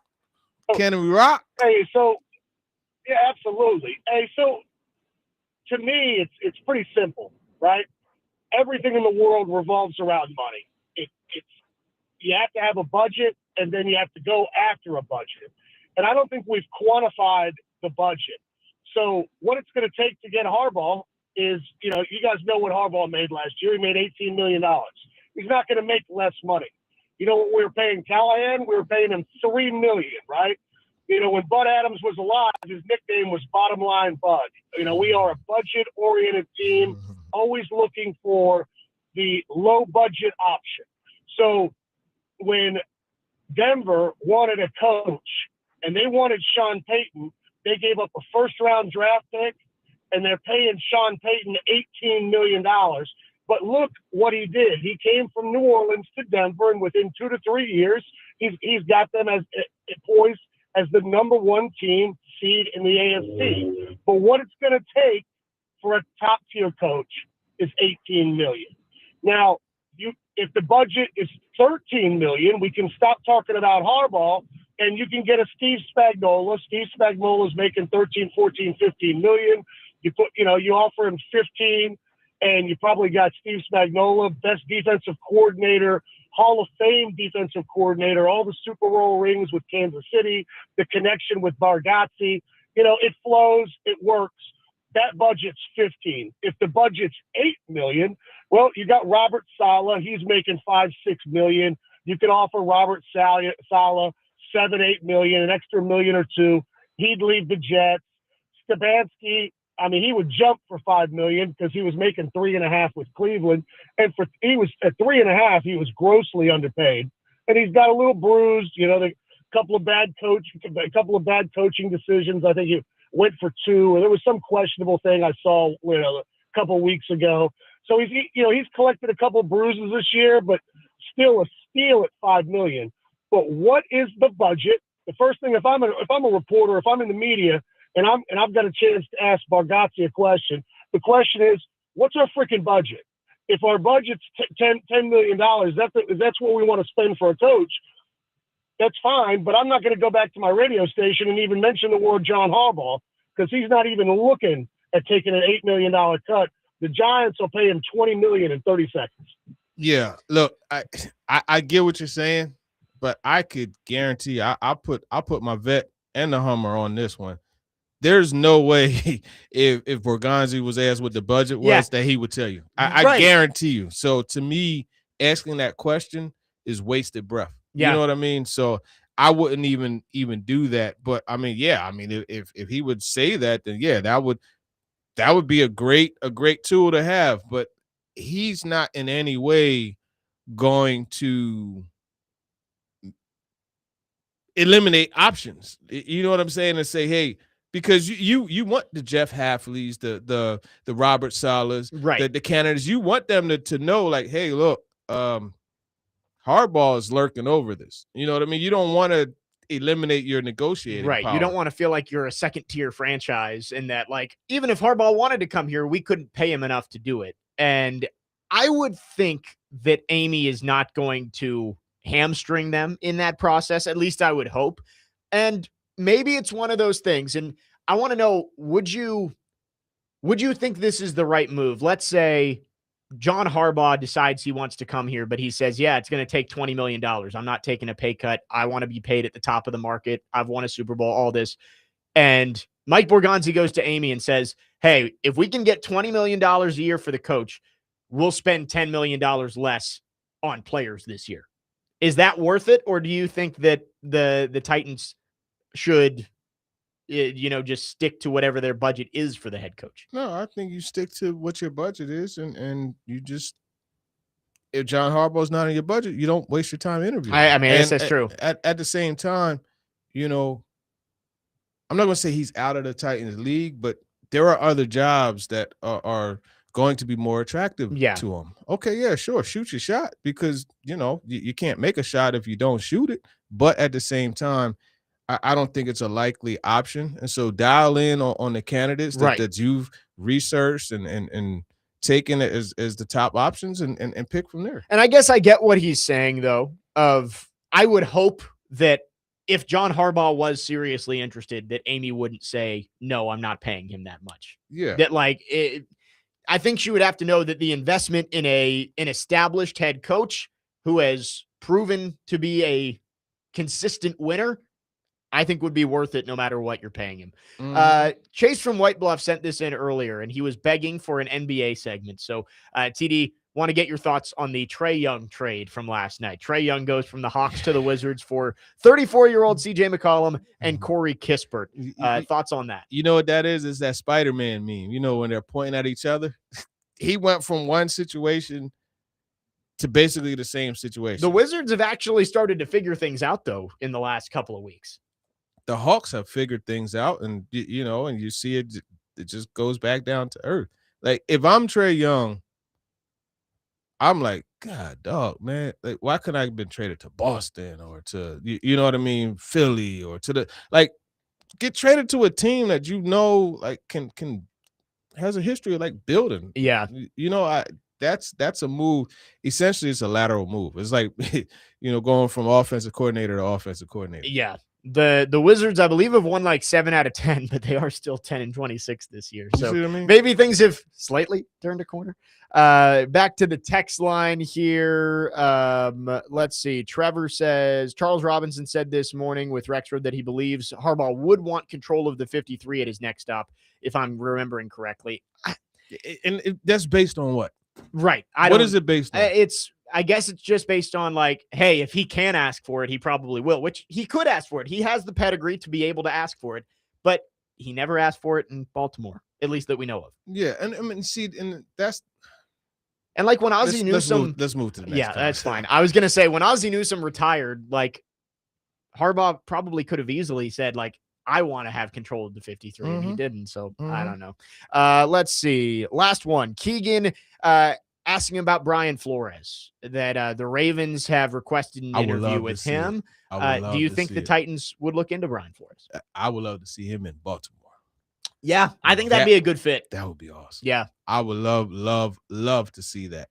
So forget about the Titans. I want to see him in Baltimore. I think it'd be a good fit. Yeah. And I would like to see him get another chance. I know the lawsuit makes it a little bit more difficult, but the fact that he's getting requests makes you think that maybe somebody might finally pull the trigger. Look at the success here, man. The Vikings won their last game. They won with 50-something yards passing. No, you know what I mean? So he has established himself as one of the best defensive coordinators in the league. It's just, do you believe that he can be not that he was a bad head coach in Miami. It started off well, but I mean, look, if you're being forced to tank and you don't want to tank, what are you gonna do? Right. You know what I mean? They wanted to tank for Tua. He didn't want to tank for Tua because he knew what would happen, right? They'll get him up out of there and bring somebody else in to win with Tua and what he built. So he said, man, F that. I'm going out on my own terms. And I respect it. Looking back, hindsight, Brian Flores might have been right about that whole situation. That'll do it for Talk to TD. Great stuff from everybody on the phone and text lines. I think that might have been some of the best questions that we've gotten for TD throughout the last couple of months. So appreciate everybody getting involved. I have a question. Oh, go ahead, Parker. The Cubs signed Edward Cabrera yesterday. Oh, they traded for him. Marlins, him. Yeah. Gave up number 1 prospect, number 14 prospect, and a unranked infielder. Yeah. Is that good or bad? I would go overpay, but Cabrera is a good pitcher. He's like what, 13 and 11 or something like that? Yeah, like he's going to be a good piece for them, but they gave up Owen Casey in that deal, which feels a little bit pricey. Yeah, for Edward Cabrera. And that makes me wonder what Sandy Alcantara is going to how much is he going to cost? Yeah. More importantly, what Scooble. Every day that goes by, I think it's less likely Tarek Scooble gets traded. Yeah, I think if he was going to go, it would have happened during winter meetings. So Yeah. we'll see, though. The Tigers seem to be wanting to just run it back with last year's Why team not, and see what happens. Why not? I mean, they got the young guys coming up with McGonigal and Clark, but is that going to be enough? Who knows? The Game Nashville Sports Network is your home for college football playoffs tonight following the Vanderbilt women's basketball game on 94.9 The Fan. You can catch number 10 Miami against number 6 Ole Miss in the Fiesta Bowl. College football playoff coverage on 94.9 The Fan is presented by Twin Peaks and Parman Tractor and Equipment. When we come back, we'll wrap up our number 2. We'll talk a little NFL playoffs with TD. Who could make a run in a wide open race for the Super Bowl this year? 615-737-1025. Jake Lyman, Turron, Davenport, Parker Kelly. Next man up, 1025 The Game.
Next man up, 102.5 The Game. Jake Lyman, Turron, Davenport, Parker Kelly with you. Finishing up the second hour. Appreciate everybody getting involved in Talk to TD. Parker with back-to-back hits here. This was from, all right, I'm gonna tell you how old this one is. There you go. This was from the Raising Hell album, and that album was the first cassette that I can remember that was clear. Wow. And I remember going to Market Street, the Sound of Market. That was the where you got all your music in Philly, your tapes, your records, everything. Yeah. You fill the crates up with the record.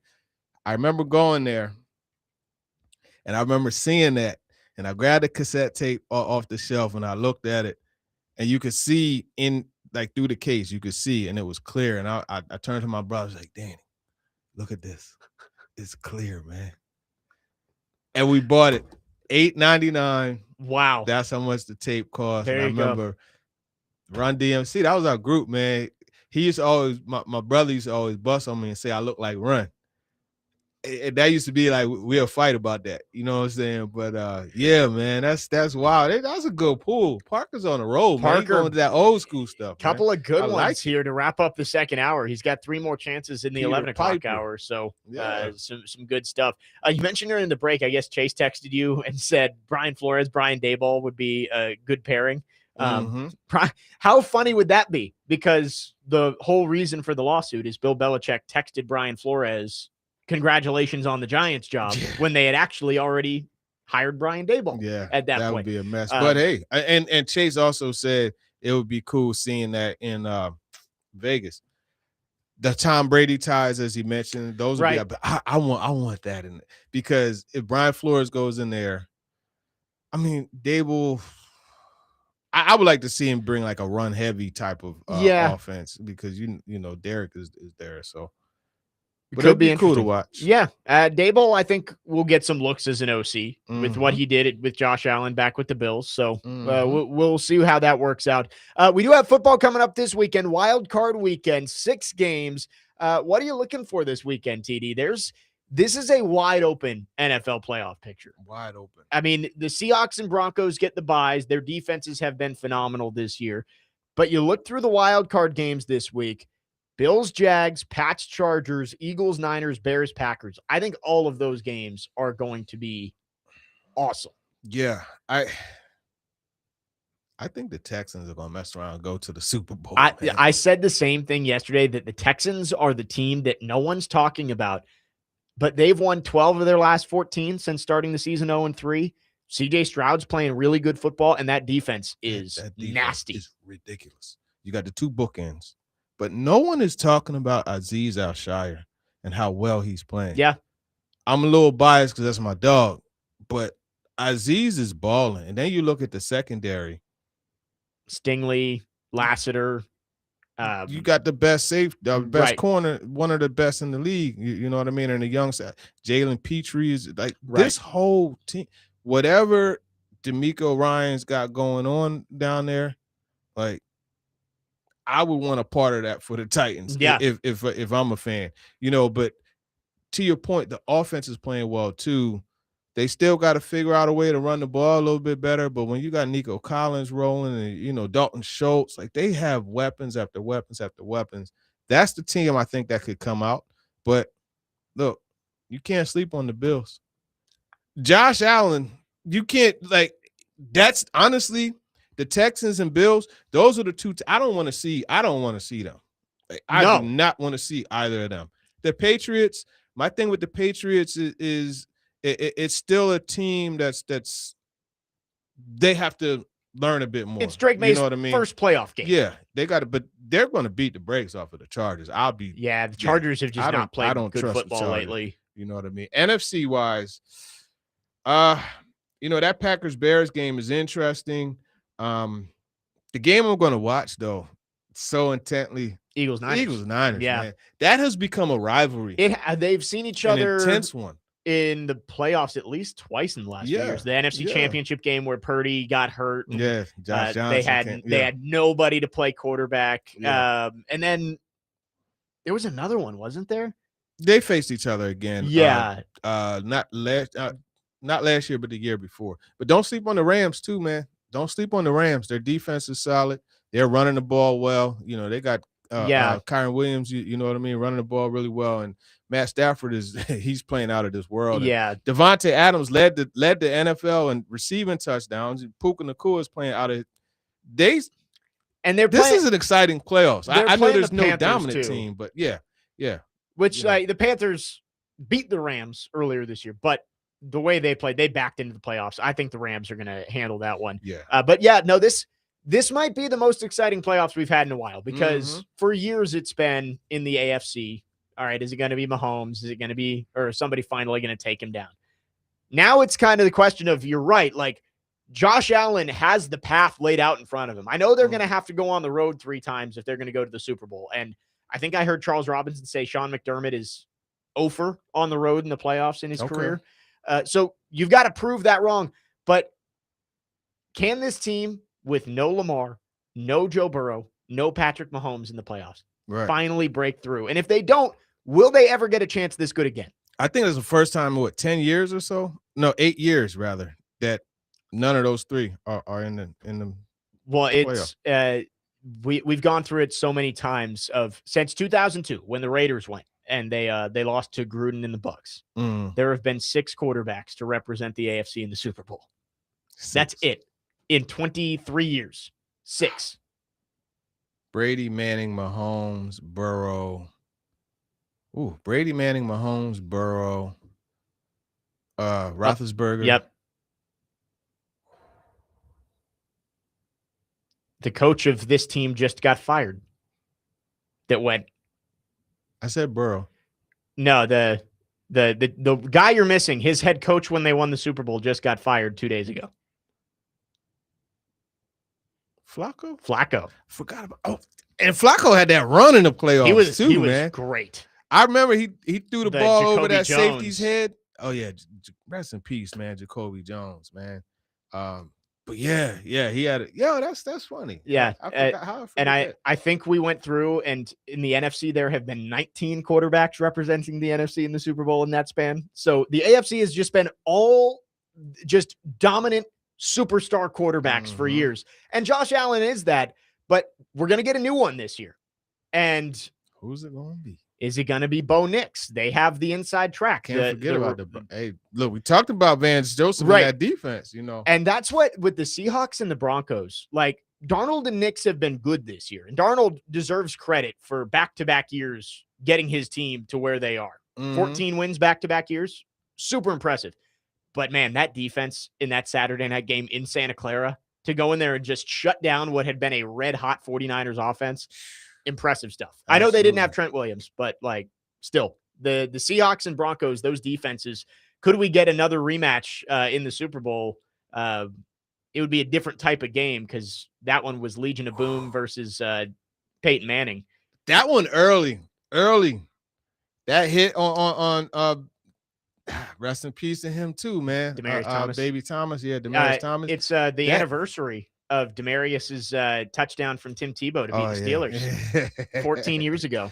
That hit though, boy. That tone was set. It was supposed to be the immovable object meets unstoppable force of Seahawks defense, Legion of Boom, dominant that year with Sherman and Thomas and Chancellor and who was the other cornerback who was part of that? Byron Maxwell. Yeah. That group. And then that was the year Manning threw for like 60 touchdowns with Demaryius Thomas and Julius Thomas and Eric Decker. They were balling, man. And the Legion of Boom just shut them down. You remember Monty Ball and Ronnie Hillman? Yeah, Ronnie Hillman. Yeah. I remember all those cats. Take me back. Man. Who won Super Bowl MVP that year? It was some random linebacker who had the pick six. I'm blanking on his name. It wasn't Bruce Irvin. Bruce Irvin was a beast too. Damn, who won the Super Bowl that? It was a linebacker that I think was basically never heard from again, but he had a pick six in that game. Did he wear 53? Like for some reason that popped into my mind. Smith sounds right. Malcolm Smith. Malcolm Yes. Smith. Yes, because he went on. I think he went on and played for the Raiders. But Yes, yeah, it's memory lane. There you go. Can't forget Percy Harvin's return. You know, Percy Harvin was a beast. Percy man. Harvin was great. Yeah. So maybe we get a rematch. Those are the 2 I ain't 1 gonna seeds. lie, I didn't like that Seahawks team, man. I didn't like the Seahawks back then, boy. I did not like Richard Sherman very much, but my Hokie love me some Cam Chancellor. Bam, bam, Cam. 615-737-1025 is the phone number if you want to text or call. Coming up next, the college football playoff gets back on the field tonight. Miami and Ole Miss. Could the Titans' first-round pick be on the field tonight? We'll talk about it coming up next. Jake Lyman, Turron, Davenport, Parker Kelly. Next man up, 1025 The Game.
Final hour on this TD Thursday. Next man up, 102.5 The Game. Jake Lyman, Turron, Davenport, Parker Kelly, broadcasting live from the Busy Bee Plumbing, Heating, and Air Conditioning Game Nashville Studios, home of the $99 yearly Beehive membership, where the buzz is always about great service. Been a fun couple of hours. Appreciate everybody getting involved on our phone and text line for Talk to TD in the 10 o'clock hour.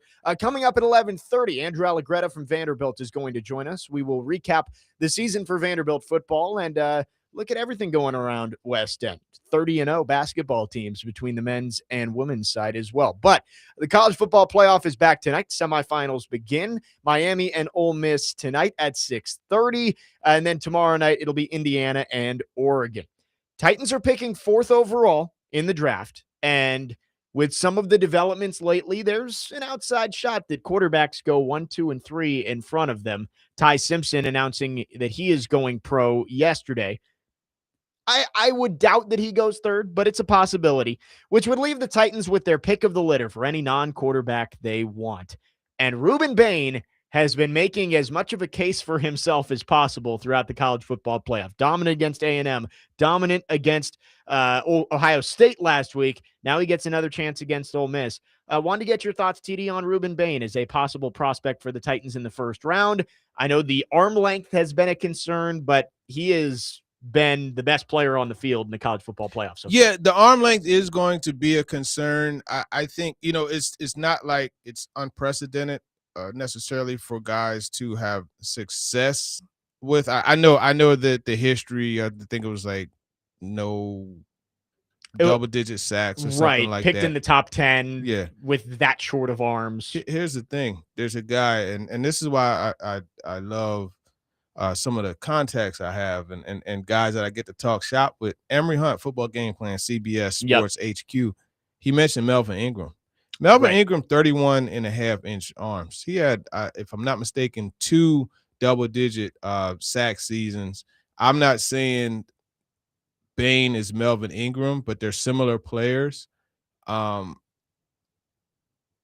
look at the way Bain has played lately, and it's like, whoa, wait a minute. Right. This guy, you do feel him now. Whereas there were games where it's like, where is he? Where is he? Top 5 pick. He's not standing. Where is he? Yeah. But these last couple games has stood out. It's really interesting. And then Easton Freeze, Nick Suss, and we were talking to Sebastian Joseph Day and James Williams about him. And when you look at, and the point I made was like, arm length is important, but if you shoot your arms faster, but then the other thing that you have to look at, and this was something I forget who had mentioned it, but when you're doing a one arm stab like that, you're leaning forward, so you're adding a couple of inches of arm length. And typically when you're doing like the O lineman, he's not necessarily going to do that the same against you, so you do have an advantage. I say all that to say, look, it's important, but I don't think it's the end all be all. This guy's playing ball, but to your point, there are other options. Let's say they don't go. Let's say they go Carnell Tate at 4.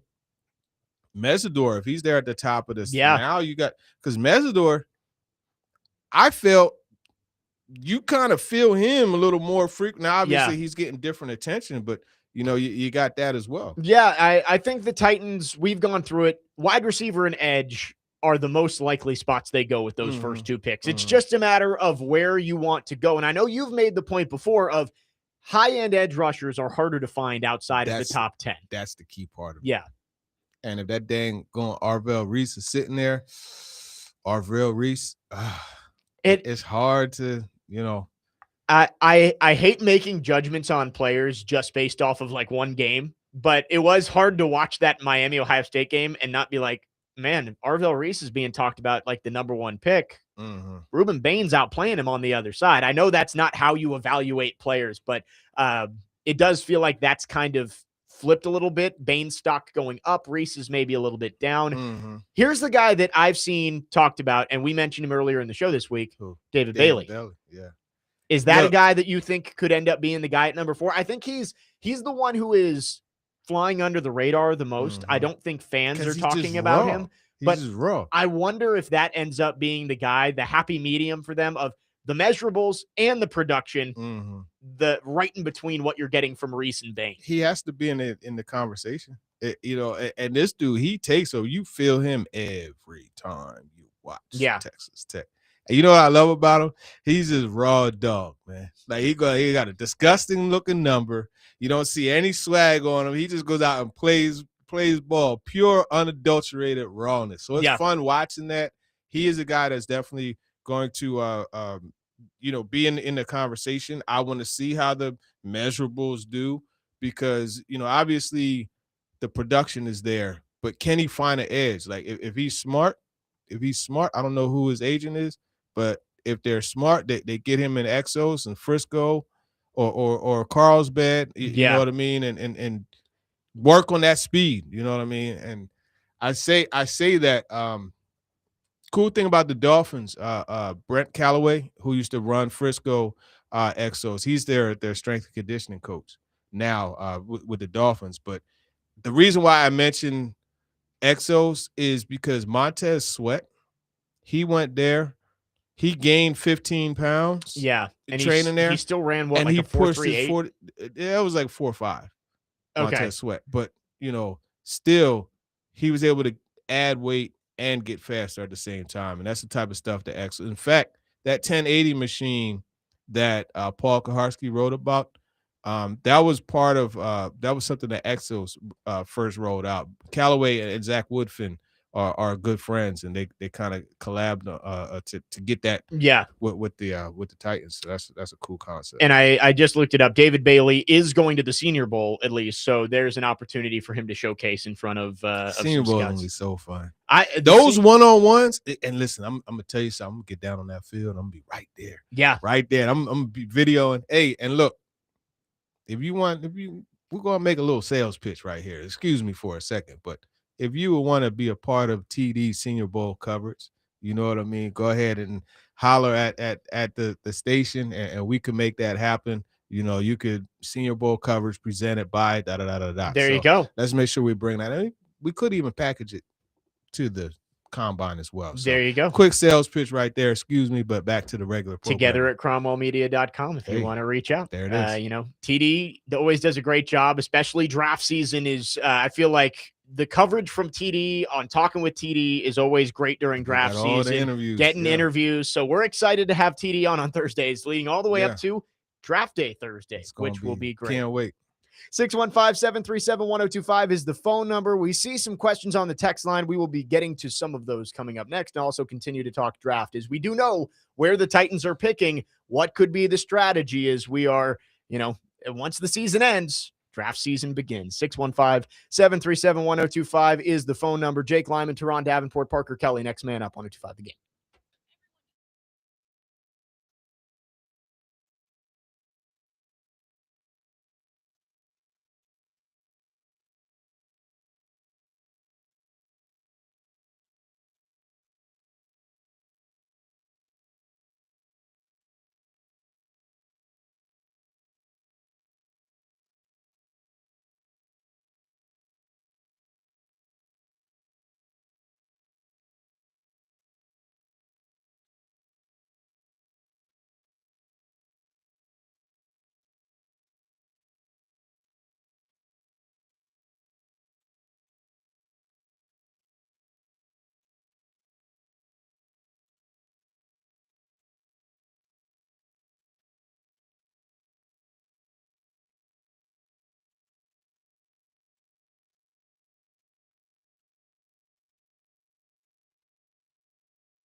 What's your very early view of the draft help there is at the positions that are crucial for you, edge, receiver, and cornerback? Paul, I have a good idea right now. It's probably a better question for at the combine. Got a lot of time there, a lot of tape watching too. But there is some good depth at the edge position, receiver position. Corners that I've looked at so far. But that would probably be a better question to hit me up at the combine. I could probably get a better answer on that.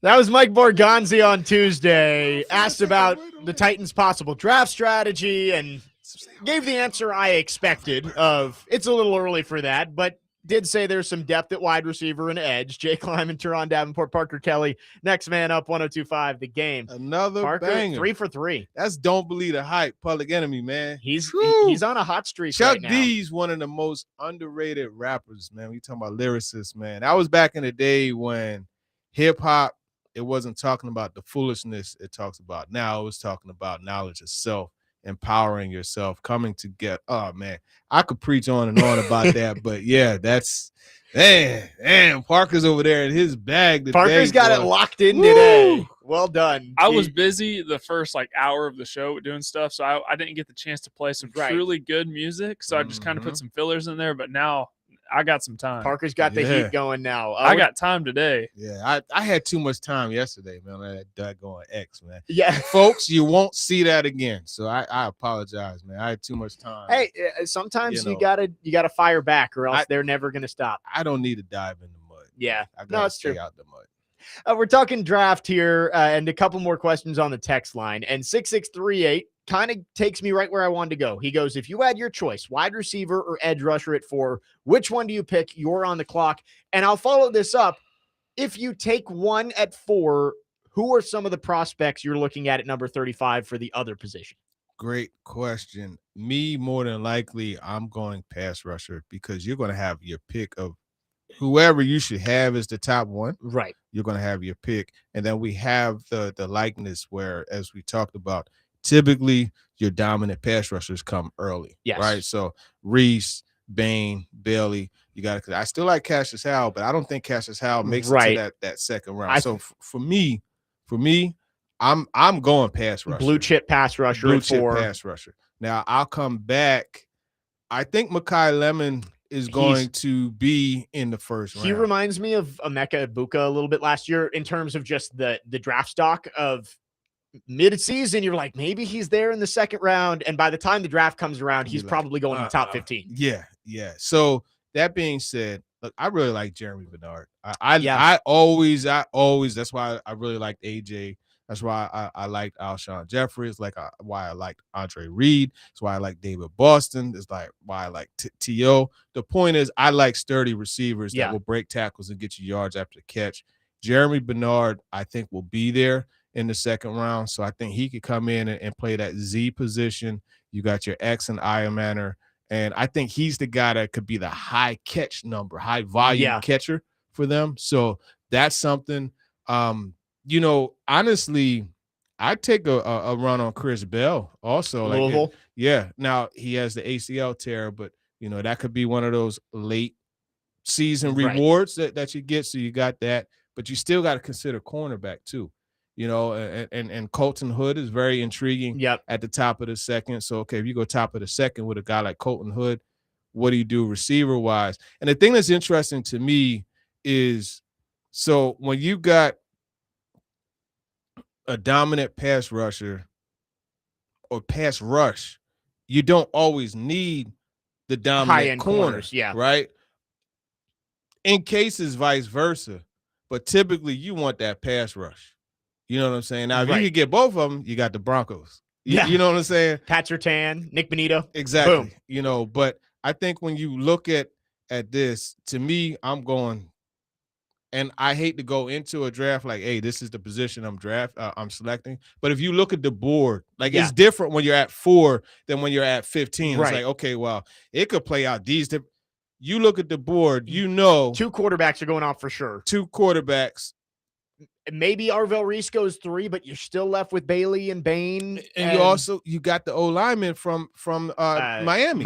Maui Goa. Yeah, I'm not going to try to do something it. like that. You're experienced at doing that because you're a announcer. I'm not, so I'm not going to do it. But yeah, you got him, who you just said. So I think when you look at it, more than likely, you're going to have a shot at no matter what, you're going to have a shot at 1A and 1B right in pass rusher. And maybe even, as you mentioned, if Bailey elevates to a 1C, now you're like, you know, so now it's like, okay, I could get the top rated pass rusher as opposed to the top rated receiver. How do I value these guys? How do I value Carnell Tate relative to the rest of the field to how I value Ruben Bain, Arvell Reese, David Bailey relative to the rest of the field? So I think that's what you got to look at. Yeah, I think your hope is, if you're a Titans fan right now, is that the Cardinals fall in love with Ty Simpson, because then you don't have to worry about, oh, what if we love Arvell Reese and he's number 1 and he goes off the pick before us?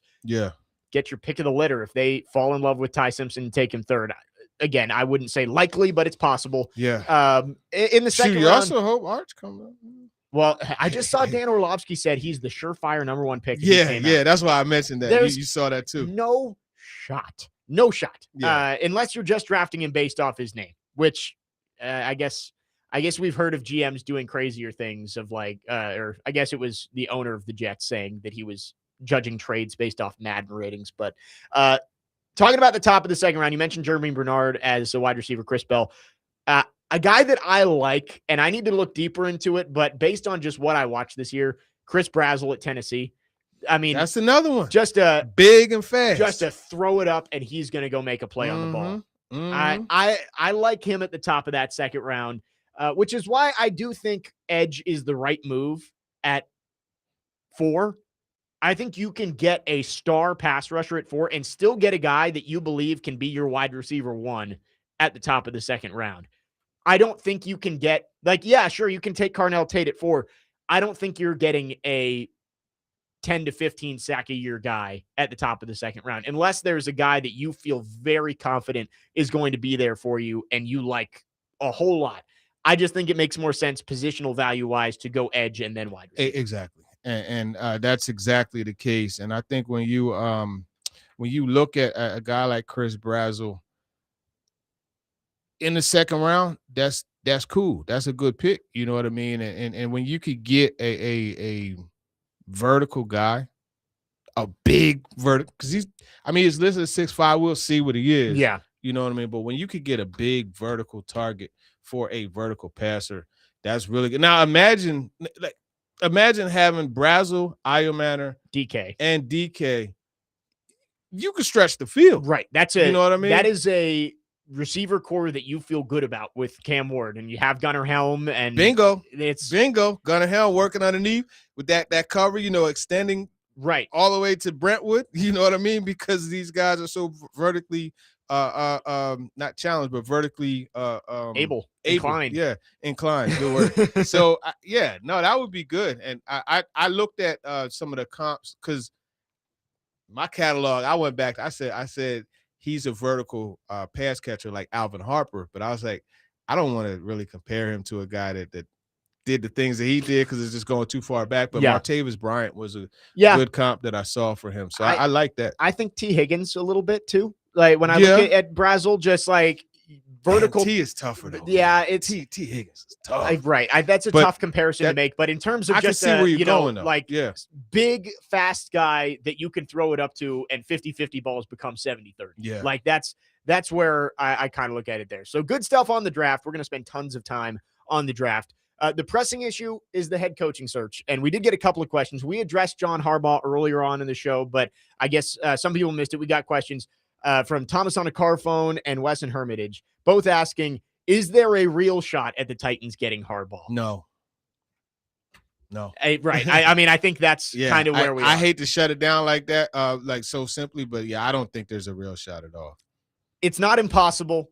I mean, he said that he's taking this week off and then we'll set up interviews. So I'm sure the Titans have reached out and at least inquired, but it just doesn't seem like the Titans are going to be his top option. No. And John Harbaugh is going to have his choice of wherever he wants to go. New York and Miami seem to be the two to look at. And I did hear Charles Robinson say, if the Bills were to open up, let's say the Bills lose to the Jaguars this weekend, That Sean would be a McDermott beautiful gets fired. match. I think that could make sense too. Packers, if that opens up too. So right. So there are going to be better options out there for John Harbaugh. Very unlikely he is in two-tone blue. Yep. Sorry.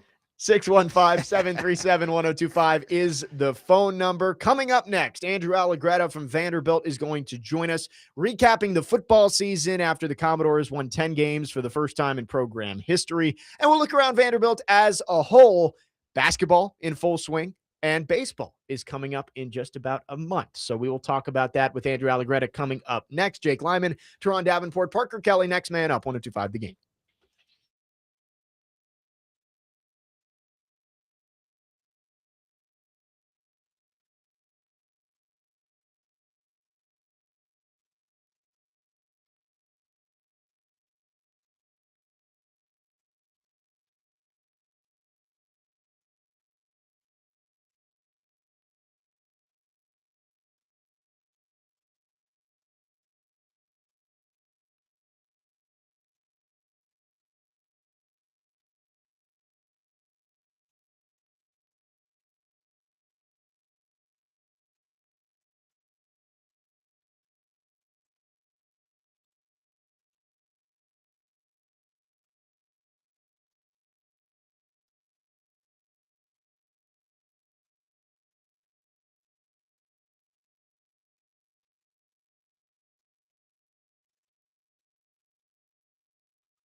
Next man up, 102.5 The Game. Jake Lyman, Turron, Davenport, Parker Kelly with you. A couple more segments on this Thursday. And we go to our phone lines now, driven by WilsonCountyHyundai.com. We are joined by the voice of Vanderbilt football and baseball, Andrew Allegretta. Andrew, hope you had a great holiday. How's it going? Good. DJ Parker's in his bag, huh? Yes, he is. Parker has gotten TD going over the last couple of segments here. So he put me in the time machine, Andrew. Like now he just took me back to like being 6 years old in the early 80s. But man, TD was a little worried it wasn't the clean version there. Yeah. I was stuck. I'll tell you what, TD. You took me back by referencing David Boston. Right. What a great receiver reference. Like, man, overlooked, incredibly good there with the Cardinals. All of that. That was an incredible. You took me back with that one. Yeah. No, I'm glad I can, man. That's what it's all part of.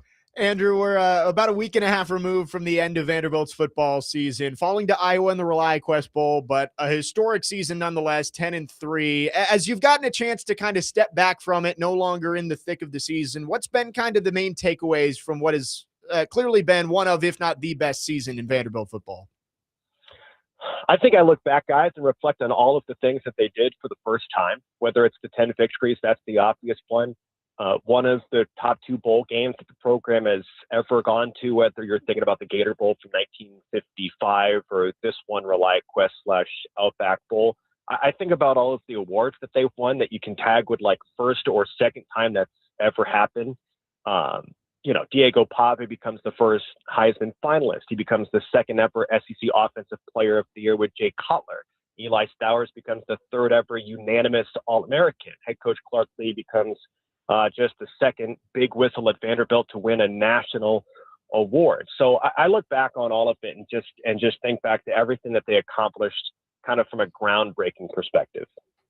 And as the offseason begins, because that's how it goes, 2 days after the season ends, the transfer portal opens up. And sure, there's been some losses, but some big names coming back. Cade McConnell announces he's coming back. CJ Hurd announces he's coming back. Some moves in the portal. What have you seen this staff prioritize as they look to build off of the momentum from this year? I saw that Brock Taylor's coming back too. Yes, I saw that this morning. I don't. Candidly, I'm not in the weeds here. I'm not over in that recruiting suite that they've got.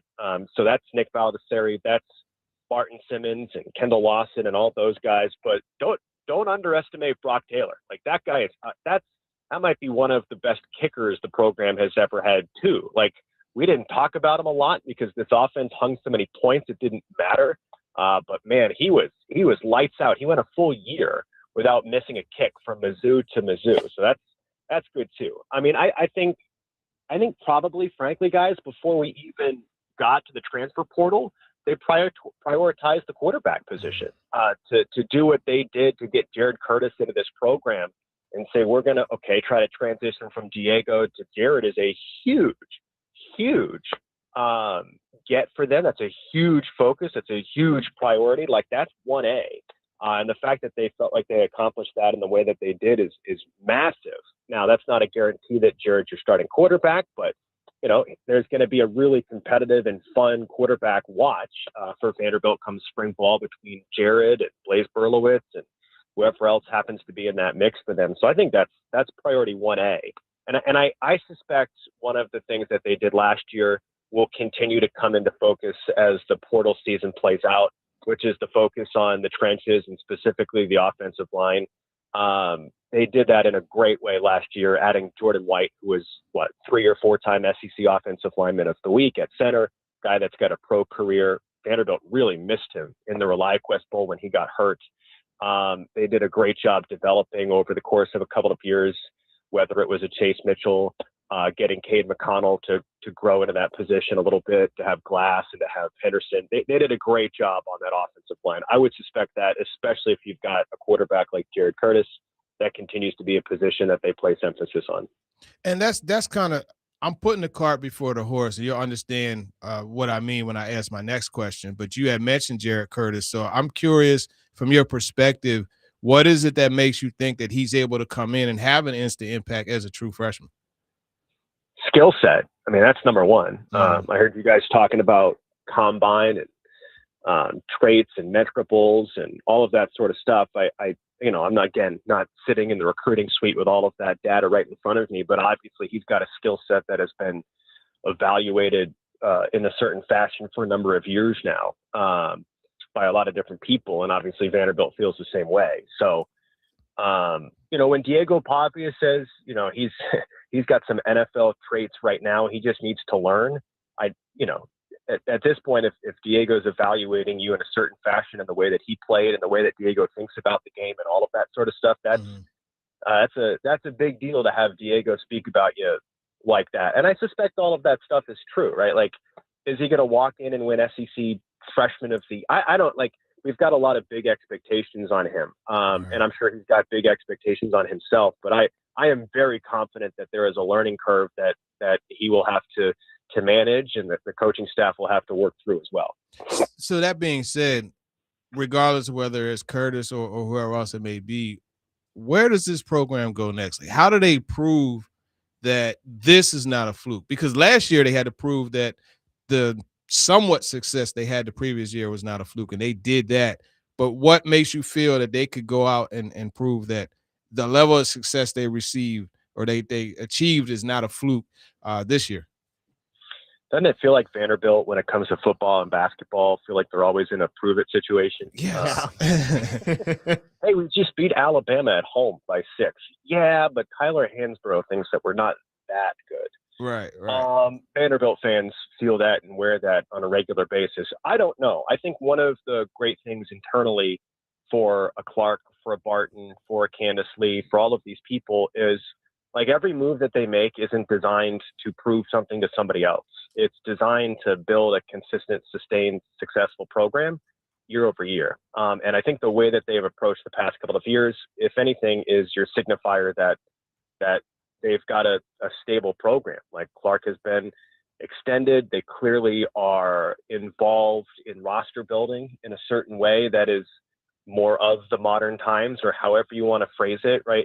All of this evolves because we go from this primitive NIL to rev share to rev share plus. Like, it's an ever evolving world, but they have stayed nimble through all of that. And they're obviously very active with how they're putting their roster together. So, I don't know. If somebody else can define whether an 8-win season or a 6-win season or a 10-win season proves that Vanderbilt's for real. I think what is nice is that these guys are sort of just going about their business, trying to build an elite program that is sustained year over year in their own eyes, not somebody else's eyes. Andrew, looking big picture at Vanderbilt athletics right now, I mean, what football did this year, first 10-win season program history. The basketball teams are 30-0 combined. I saw on Twitter, I think it was this morning, that students at Vanderbilt this year are starting their second semester, and they still have not seen one of their revenue teams lose at home. Football, men's basketball, women's basketball, all undefeated at home. Does it feel like these programs are feeding off each other right now, that the rising tide is lifting all of these ships, and we're seeing the fruits of all of these teams I don't want to say battling with each other, but trying to one-up each other and see this progress that we've seen across all of campus? I mean, you certainly see it on the women's basketball side, and I'll see it tonight for a top 10 women's team taking on Missouri over at Memorial. I clearly think there is a rising tide situation happening, and that is great. I think what also has happened, and I saw someone send me something like, has anybody benefited more from the transfer portal than Vanderbilt? And clearly we have benefited from the transfer portal and the way that this era has kind of shaped itself. I would also say that this athletic department right now has also put a lot of other really good factors in place. Like, you can't step away from the fact that you've got alignment. I know we've talked about that for 5 years, from Chancellor Diermeyer to Candace Lee to Clark to on down. That is and will always remain outrageously significant.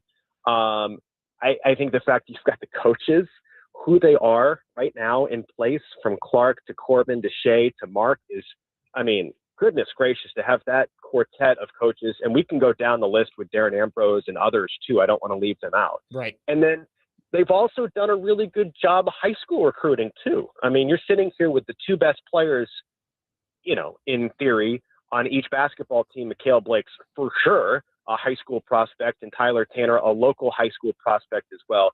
I think they've been able to kind of piece together a lot of things all at once, which is really remarkably hard to do. And I know they're working hard to try to continue it too.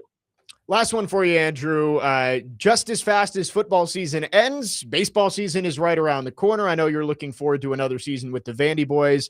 Just early look at what fans can expect from this year's team under Tim Corbin. Good question. I mean, I think I'm really curious to see how it all shapes out. I think there's going to be a lot of names that maybe bubble up that are a little bit on the younger side, especially on the pitching staff, because we go into a season with knowns, but a lot of unknowns too. Like we saw what Connor Fennell did, being just this absolute bulldog of a pitcher who is so fun to watch, despite the fact that he throws 89 and a changeup that's down at like 81. I do think there's going to be plenty of pop on this team. I can't wait to see how Brody Johnston follows up his freshman campaign. I think he had 15, 16 home runs. I mean, he's a guy I believe that has 2 more years left before he can go to the draft, if I'm not mistaken. Don't quote me on that, but if he's got 2 years, I think he can take a puncher's swing at the home run record at Vanderbilt, depending on how this season goes. Not to put too much pressure on him, but I think he's going to be really fun to watch to see how he hits the baseball and how the offense comes along under Jason Esposito, the hitting coach this season, a former Vandy boy that was working with the Cleveland Guardians last year. Really smart, but there's a lot of breakout possibilities between Rust and Rigdon. They added a couple of really cool pieces in the portal. Mac Whitcomb, who's a catcher / DH. There's a growth from Holcomb and Barzy in their third seasons. It's going to be a team that I think can, for those that like to get into the weeds of exit velocities and launch angles, like it's a team that might be able to do that a lot more than the past couple of versions. Andrew Allegretta joining us for his weekly visit on the program. Andrew, thanks for your time as always, and we'll see you over tonight at Memorial. Yes, sir. Can't wait. See you there. Andrew Allegretta, voice of Vanderbilt football and baseball, and he will be on the SEC Network Plus call tonight for the women's game. I'll be over on 94.9 The Fan, and TD will be there as a fan as well. So I'm in the building. Love it. Love it. We will wrap up the show coming up next on this TD Thursday. Jake Lyman, Turron, Davenport, Parker Kelly, next man up, 102.5 The Game.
Final segment, next man up, 102.5 The Game. Jake Lyman, Turron, Davenport, Parker Kelly with you on this Thursday.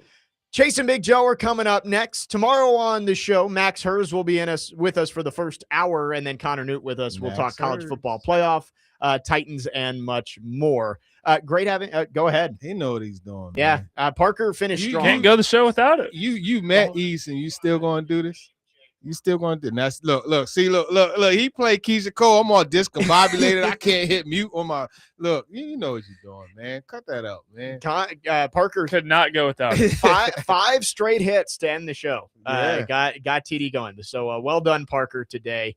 Great stuff from Andrew Allegretta in the last segment. And again, we will all be out there at Memorial Gym. I guess Parker might not be out there, but I will be watching a very important game. That is true. That is true. It is. Hey, listen, on the phone. You know it's what I mean? It's at the same time as Miami Ole Miss, which is tough. But yeah, I'm gonna be like Forrest Whitaker, man. I'm gonna have one eye on the phone and another eye on the court, man.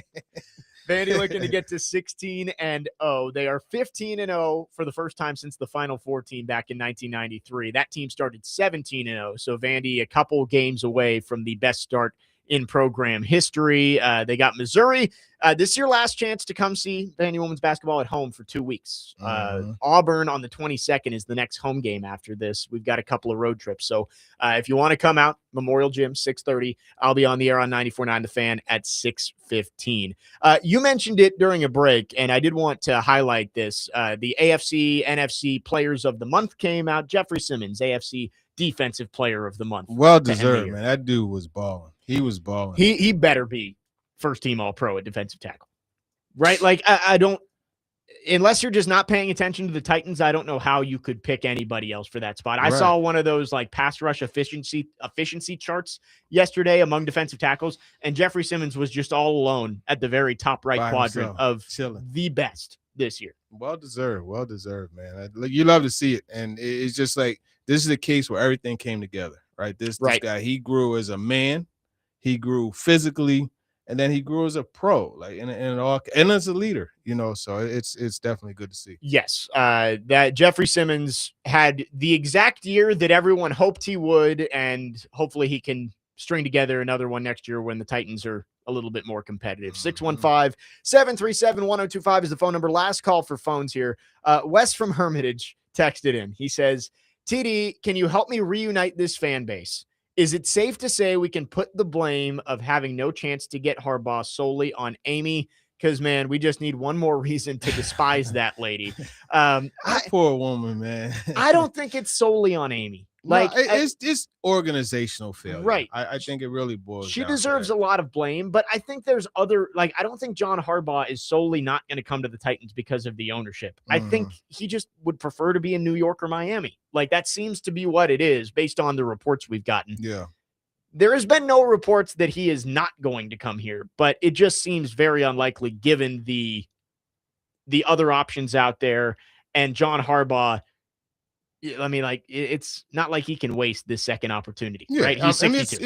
It's more or less a foregone conclusion, you know, and it's okay. Shift to the other option. I mean, you got a combo now out there that is white hot fire, right? One of the few things that I've seen almost universal yeses on is the Saleh McDaniel. Yeah. Except for, I mean, I guess there's a few out there who don't want McDaniel, but yeah. Saleh and McDaniel, I've seen multiple texts, multiple comments on the YouTube chat, like, sign me up for Saleh and McDaniel. Yeah. And I think that's a duo that you could get behind, a defensive, great leader, head coach, getting a second chance, and Mike McDaniel, who is one of the most creative offensive minds out there. Yeah. And I think that he would come in and be able to try and get the most out of Cam Ward. There's excitement and energy and swagger injected into the organization with those two comments. So that would be an awesome combination.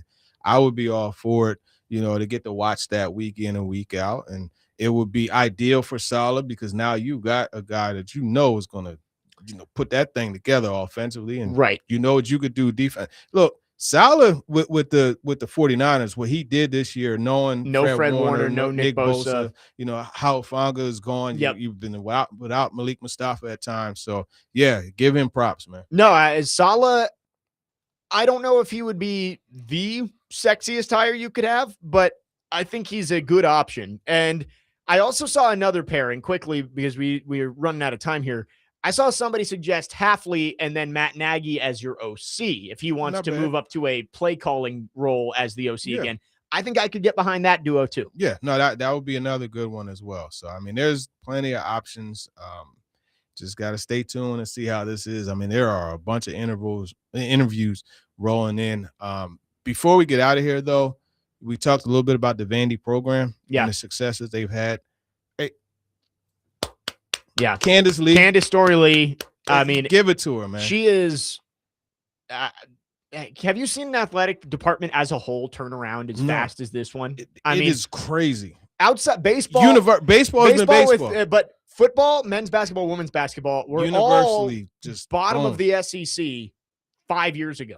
Now they're at the top. So yes, I agree. And tonight, 6:30, Memorial Gym. I'll be on the air at 6:15 if you can't get out there. Vanderbilt women's basketball against Missouri. TD, always a pleasure having you in. We'll do it again next week. Definitely a pleasure. Hey, now that I said that, let me come down on the court. Just kidding, man. No, it's been a pleasure, man. With Michaela. It's glad to be good to be back on here, man. So I appreciate it and definitely appreciate everybody tuning in, man. Let's continue to do it. Yep, great stuff from all the listeners today. TD will be back next week. Tomorrow, Max Herzon from 9 to 10, Connor Newt from 10 to 12. Looking forward to it. Chase and Big Joe are coming up next here on 102.5 The Game.